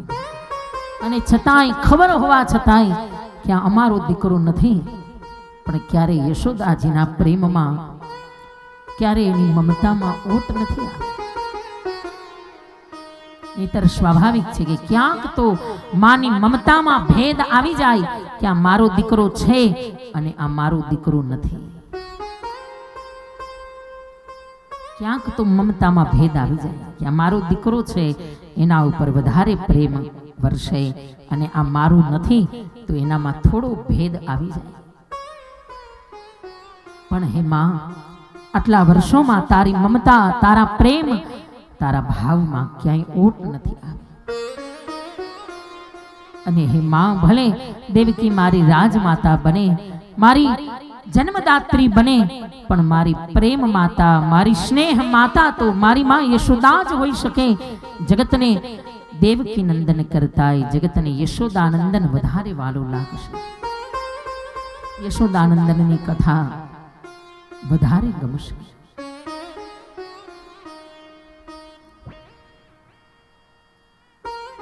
યશોદાજીએ હાથ જોડ્યા, કહ્યું બેટા મથુરા જાય છે, બસ હાથ જોડીને તારી આ ઘરડી માં, તારી આ અજ્ઞાની માની વિનંતી છે બેટા કે ક્યારેક જો મથુરામાં સમય મળે ને તો અમને વ્રજવાસીઓને યાદ કરજે, તારી વહાલી ગોપીઓને યાદ કરજે, તારા ગ્વાલબાલને યાદ કરજે, તારી વહાલી ગાયોને યાદ કરજે, એકવાર જરા ગૌશાળામાં નજર તો કર. જ્યારથી આ વાત સાંભળી છે ને કે કૃષ્ણ મથુરા જશે, ત્યારથી હજારો ગાયોની આંખમાંથી અશ્રુની ધારા. હે બેટા, ક્યારેક જો સમય મળે તો આ વૃદ્ધ મા બાપને, આનંદ યશોદાને યાદ કરે.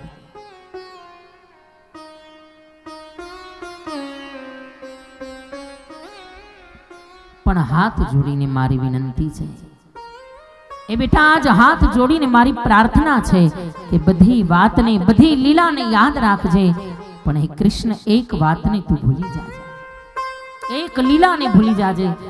ભગવાને કહ્યું, માં એવી કઈ લીલા છે જેને હું ભૂલી જાઉં, જેને વિસરી જાઉં? યશોદાજીએ કહ્યું, બેટા એક વાત ભૂલી જાજે કે તારા જેવા પરિબ્રહ્મ પરમાત્માને, તારા જેવા જગત પિતાને, તારી આ અજ્ઞાની, તારી આ ઘરડી વૃદ્ધ માતાએ તને એકવાર ખાંડણીયા સાથે બાંધી દીધું. આ વાતને ભૂલી જાજે. ખૂબ રડ્યા ભગવાન. ભગવાને કહ્યું, માં કદાચ બીજી કોઈ વાતને ભૂલી જાઉં, કદાચ બીજી કોઈ લીલાને ભૂલી જાઉં, પણ આ વાતને જીવનભર હું ભૂલી નહીં શકું કે આખા જગતને બાંધનારા પરમાત્માને મારી માં યશોદાએ એના પ્રેમના પાલવે બાંધી દીધો. હું તો નહીં ભૂલું, આખી દુનિયા વાત ભૂલી નહીં શકે.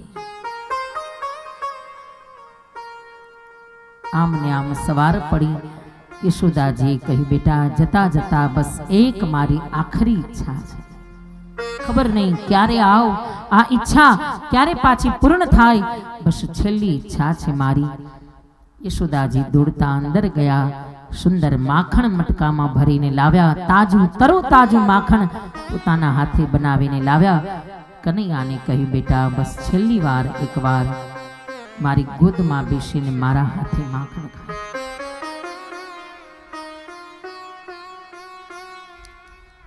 ખબર નહીં પછી બીજી વાર આ અવસર મળે કે ન મળે,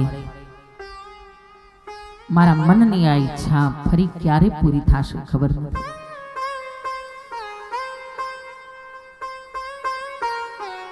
કનૈયાને ખોડામાં બેસાડીને યશોદાજી રડતા હૃદય ભગવાનને માખણ જમાડ્યું, અને આજ ભગવાને પણ રડતા રડતા એ માખણ છેલ્લી વાર યશોદાજીના હાથે.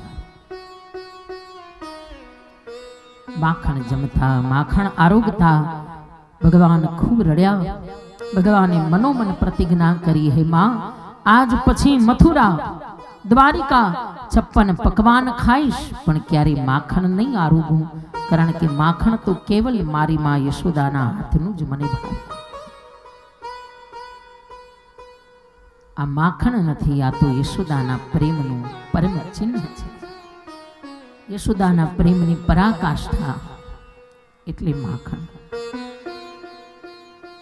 જીવનભર ભગવાને ક્યારેય માખણ નથી આરોગ્યું. મથુરા ગયા ને એકવાર માં દેવકીજીને મનમાં થયું, અરે રોજ 56 પકવાન કૃષ્ણ માટે બનાવું છું, લાવને, છતાંય કૃષ્ણ રાજી નથી રહેતા, કંઈક ઉદાસ રહે છે, લાવ. એને માખણ બહુ ભાવતું હતું. મેં સાંભળ્યું છે કે વ્રજમાં માખણ બહુ ખાતા. આજ એના માટે માખણ બનાવું.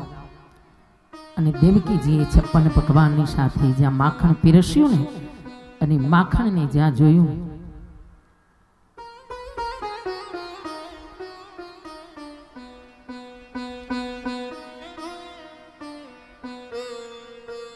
ભગવાન ખૂબ રડ્યા છે.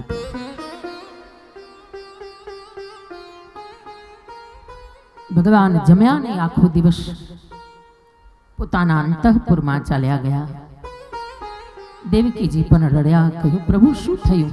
શું મારી ભૂલ થઈ? આજ રોજ ભોજન પીરસું છું ને આજ અચાનક ઊભા કેમ થઈ ગયા? આજ ભોજનની થાળીને જોઈ તમારી આંખમાંથી અનરાધાર અશ્રુ વહ્યા. શું ભૂલ થઈ મારી?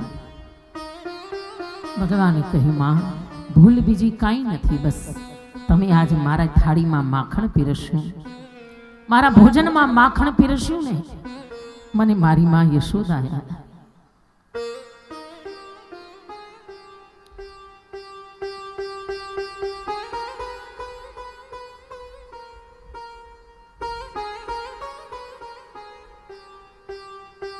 હે માં, હે રાજમાતા, મારી હાથ જોડીને પ્રાર્થના છે કે તમારું કૃષ્ણ તમારા હાથે 56 પકવાન જમવા તૈયાર છે, પણ આજ પછી ક્યારેય મને માખણ ન દેશો. માંડ કરીને બહુ મારા મનને કઠોર બનાવીને મેં યશોદાજીની યાદ વિસારી છે. જો એ માખણ જોઈશ ને તો હવે એ યાદ મારાથી ભૂલી નહીં શકાય,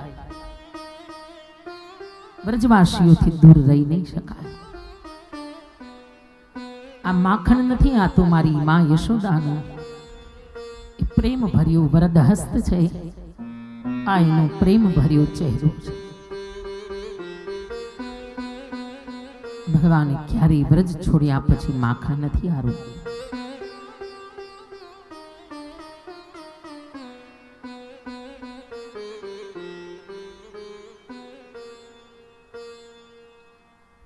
ભગવાને માખણ ખાધું યશોદાજીના હાથે.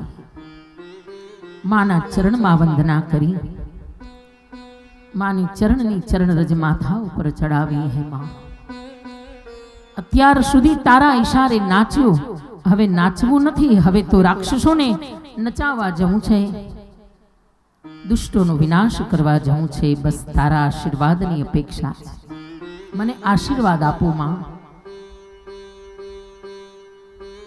દુનિયાનો કોઈ દીકરો એવો નથી કે જે માના આશીર્વાદ વિના સફળતાના શિખરો સર કરી શકે. દુનિયાની કોઈ પણ સિદ્ધિઓ ત્યારે જ હાંસલ થાય જ્યારે એ દીકરા સાથે એની માના આશીર્વાદ હોય.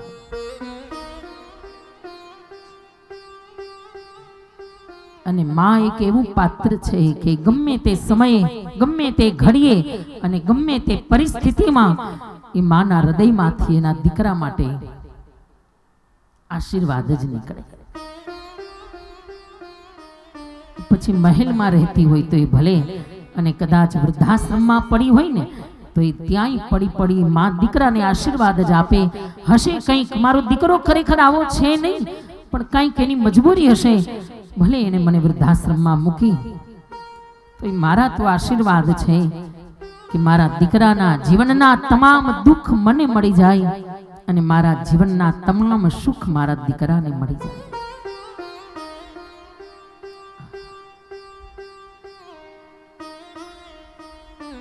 उसको देखा नहीं हमने पर उसकी जरूरत क्या होगी. अरे माँ, तेरी सूरत से अलग भगवान की सूरत क्या होगी. जो जोता आवड़े, जो निहाळता आवड़े, जो दर्शन करता आवड़े तो माना चेहराમાં જ ભગવાન દેખાય, માના ચહેરામાં જ પરમાત્માના દર્શન થઈ જાય.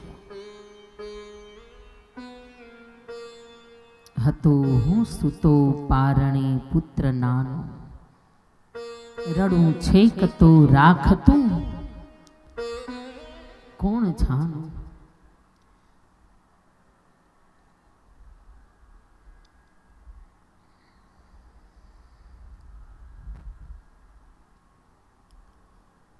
મને દુખી દેખી દુખી કોણ થાતું, એ મહાહેતવાળી દયાળી જ માત. બાળક રડે ને ત્યારે હજારો કામ છોડીને જે દોડે એ એની માં જ હોઈ શકે. જગતમાં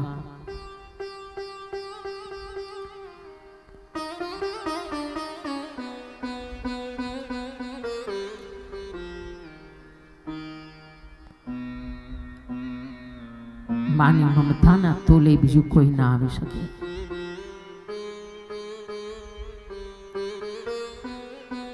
એટલે તો કવિ બોટાદ કરી લખ્યું કે જનનીની જોડ સખી નહીં જાડે રે, મીઠા મધુ ને મીઠા મેહુલા, પણ એથી મીઠી છે મોરી.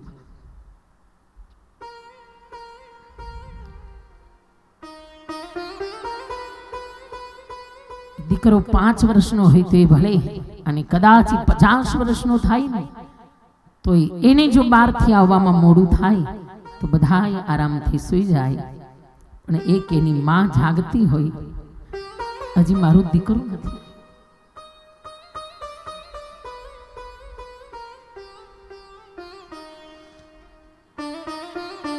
હજી એને ખાધું નહીં હોય, એ આવે ને પછી માં દીકરો સાથે મળીને ભોજન કરશું.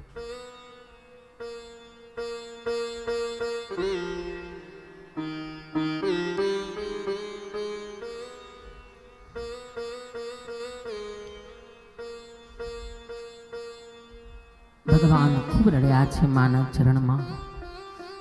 આંખના આંસુથી ભગવાને માં યશોદાના ચરણ ધોયા.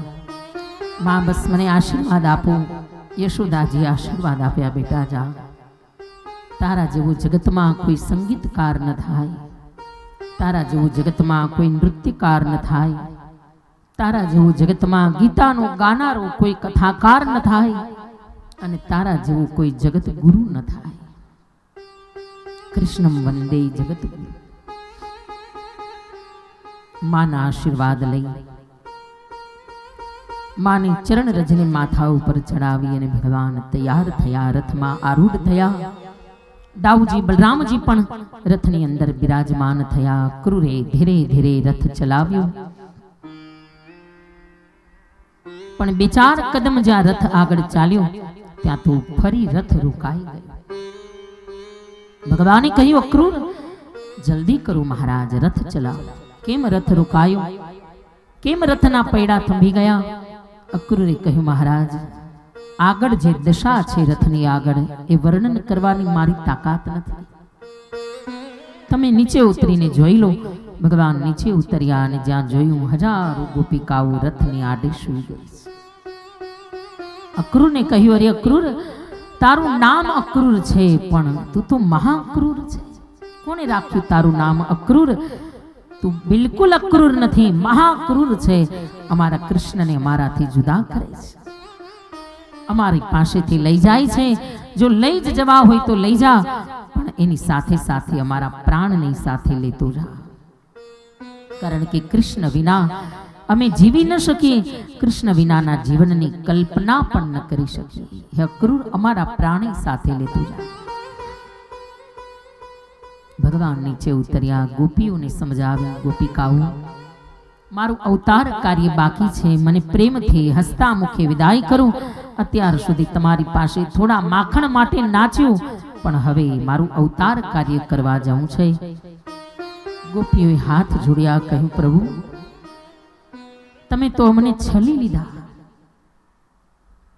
આવી જો ખબર હોત ને કે આ રીતે આટલો નેહ લગાડી, આટલો પ્રેમ લગાડીને આમ અધવચ્ચે અમને છોડીને ચાલ્યા જશો તો ક્યારે તમારી સાથે પ્રેમ ન લગાડત. જો મેં ऐसा जानती कि प्रीत करे दुख होई, तो नगर ढंढोरा पीटते कि प्रीत न करियो कोई.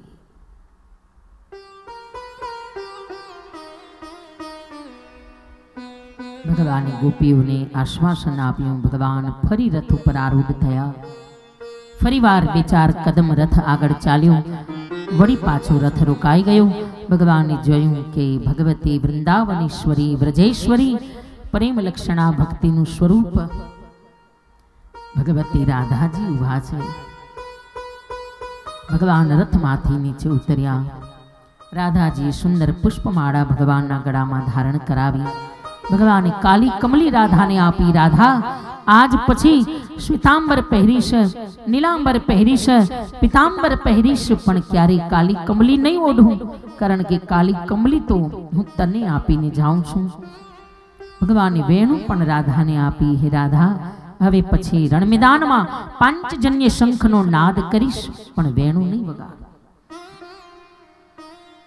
વેણુનો આ મીઠો નાદ કેવલ મારા વ્રજવાસીઓ માટે છે. હે રાધા, આ વેણુનો નાદ કરી મારી લીલાઓનો ગુણાનુવાદ કરજે અને વ્રજવાસીઓને સાચવજે. મારી માં યશોદાને સાચવવાની જવાબદારી તારી છે. કારણ કે હે રાધા, कृष्ण અને राधा जुदा नहीं. जो राधा है वही कृष्ण है और जो कृष्ण है वही राधा है. जगत ने प्रेम नो महिमा बतावा, जगत ने प्रेम लक्षणा भक्ति नो महिमा बतावा.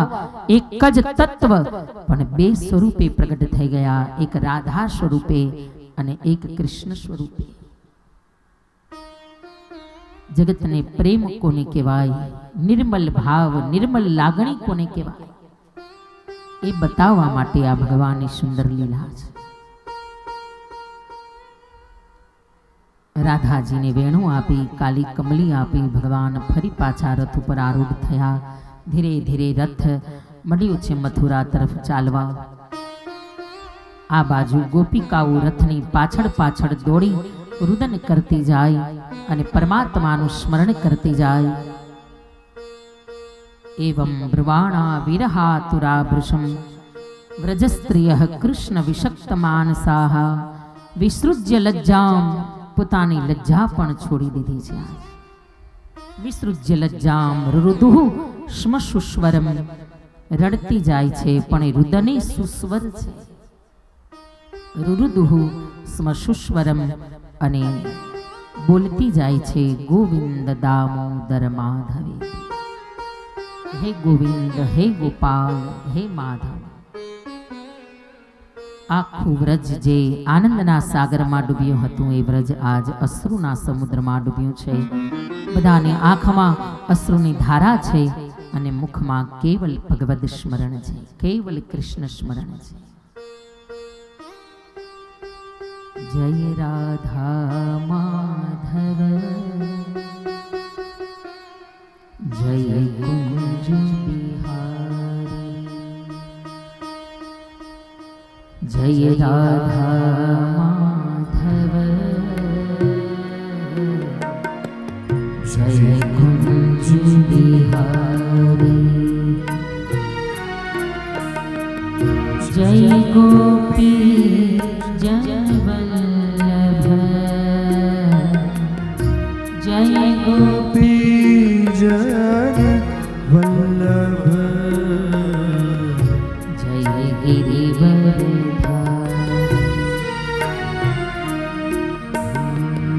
जय राधा माधव, जय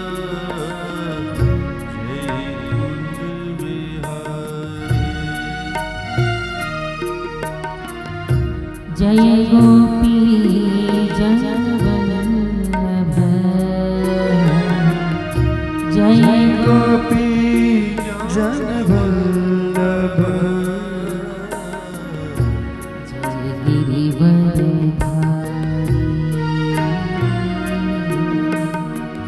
जय राधा माधव, जय कुंज बिहारी,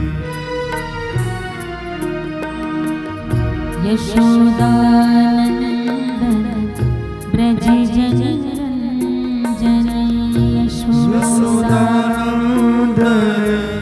ब्रज जनरंजन,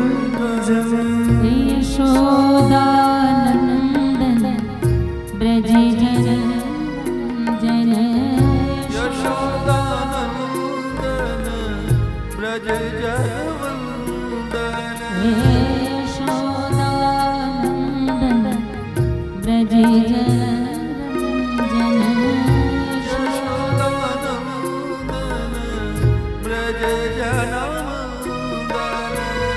यमुना तीरे धेनु चारी, यमुना तीरे धेनु चारी, यमुना तीरे चारी, यमुना तीरे धेनु चारी, जय राधा माधव,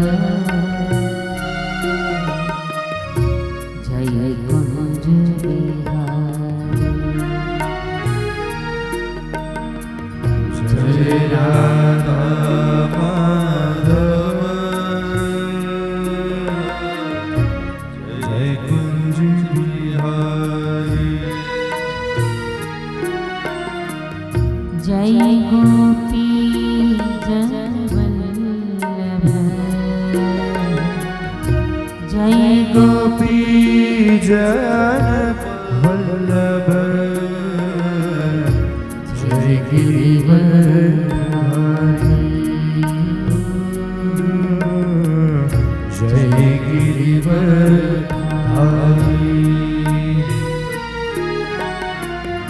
જય રાધા માધવ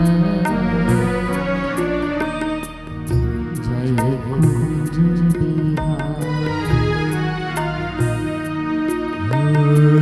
જય રાધા માધવ જય કુંજ બિહારી જય કુંજ બિહારી જય કુંજ બિહારી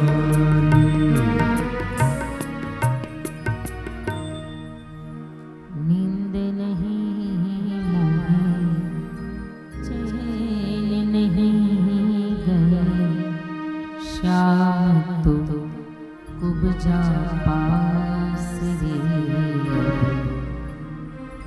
कौन बजावे बांसुरिया नींद नहीं मोहे चैन नहीं गए शाम तो कुबजा पास रे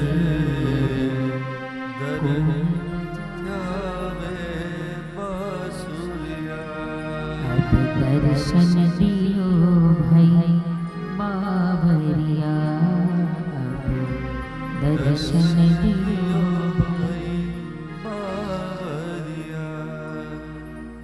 भगवान का रथ धीरे धीरे मथुरा तरफ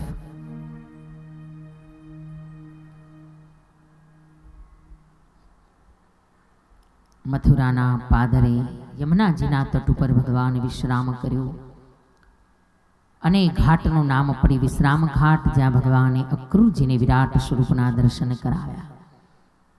પછી તો ભગવાન મથુરા પધાર્યા. આંબાવાડીમાં ભગવાને ઉતારો કર્યો. અક્રૂરજી ભગવાનને ત્યાં છોડી અને ગયા. દાઉજી, નંદબાબા બધા ગોવાળો પણ બળદગાડામાં બેસીને આવ્યા છે, કારણ કે કંસનું નિમંત્રણ છે બધાને યજ્ઞના દર્શન માટેનું. પછી તો બધા ગ્વાલ બાલોએ સ્નાન ધ્યાન કર્યું, ફ્રેશ થયા. સાંજનો સમય છે અને ભગવાને નંદ બાબાને કહ્યું, બાબા જો આપ આજ્ઞા આપો તો જરા મથુરા જોવા માટે જઈએ.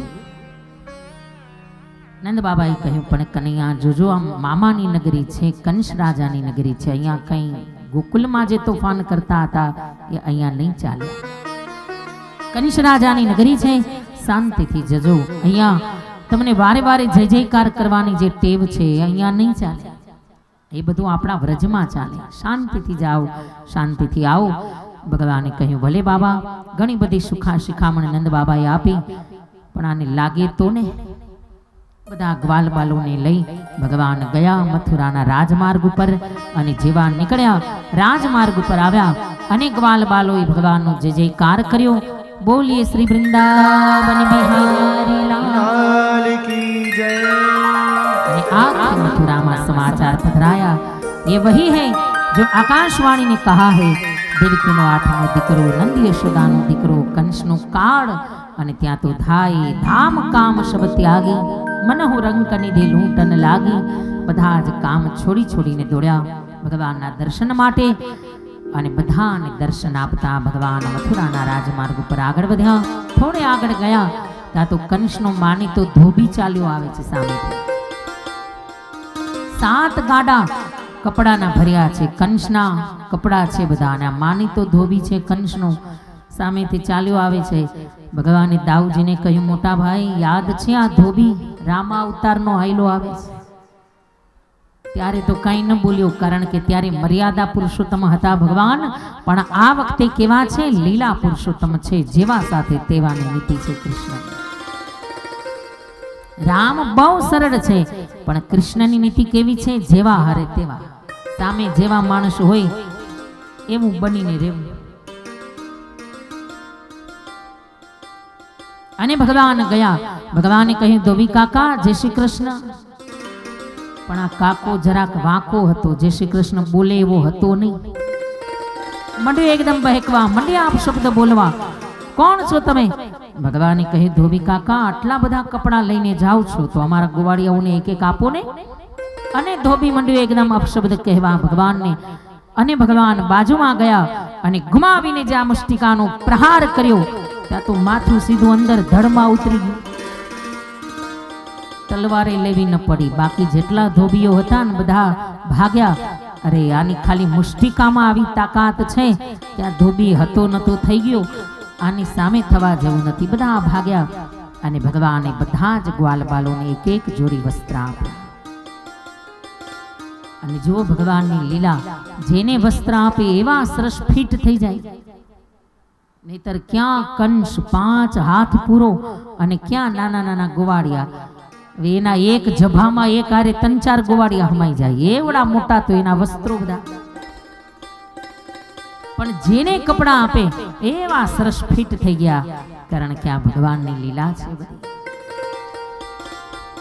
સરસ મજાના વસ્ત્ર ધારણ કર્યા બધા ગ્વાલબાલોએ. થોડે જ્યાં આગળ ગયા ત્યાં તો કુબજા આવી છે.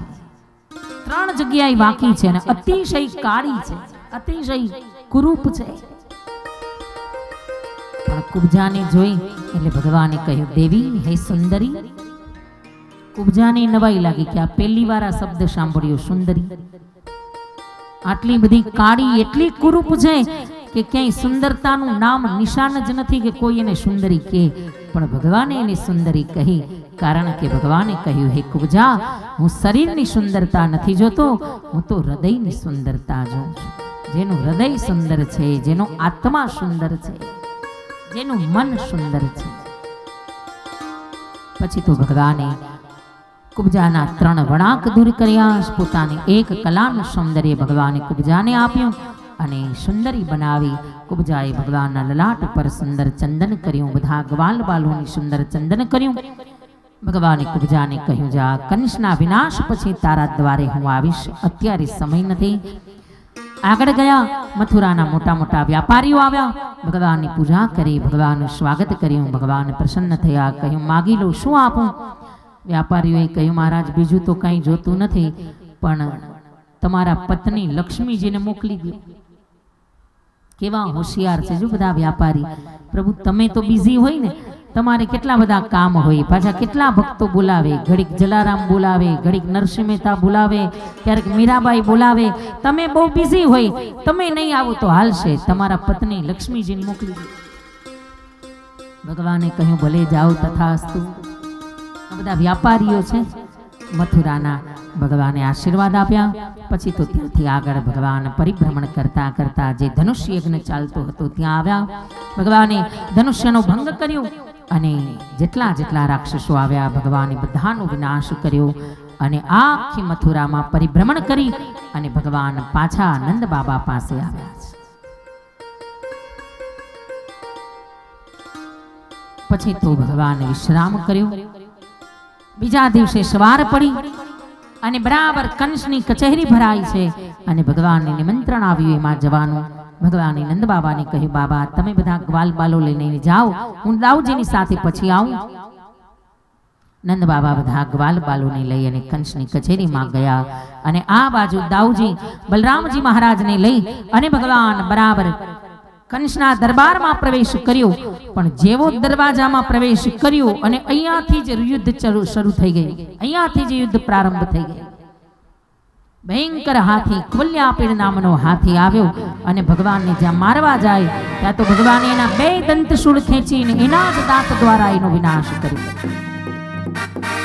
ભગવાન કંસની કચેરીમાં પધાર્યા. પણ ત્યાં તો અકડે ઠાઠ મેદની બેઠી છે, સભા ભરાયેલી છે. ભગવાન પધાર્યા પણ જાકી રહી ભાવના જૈસી, તો પ્રભુ મૂરત દેખી તિન તૈસી.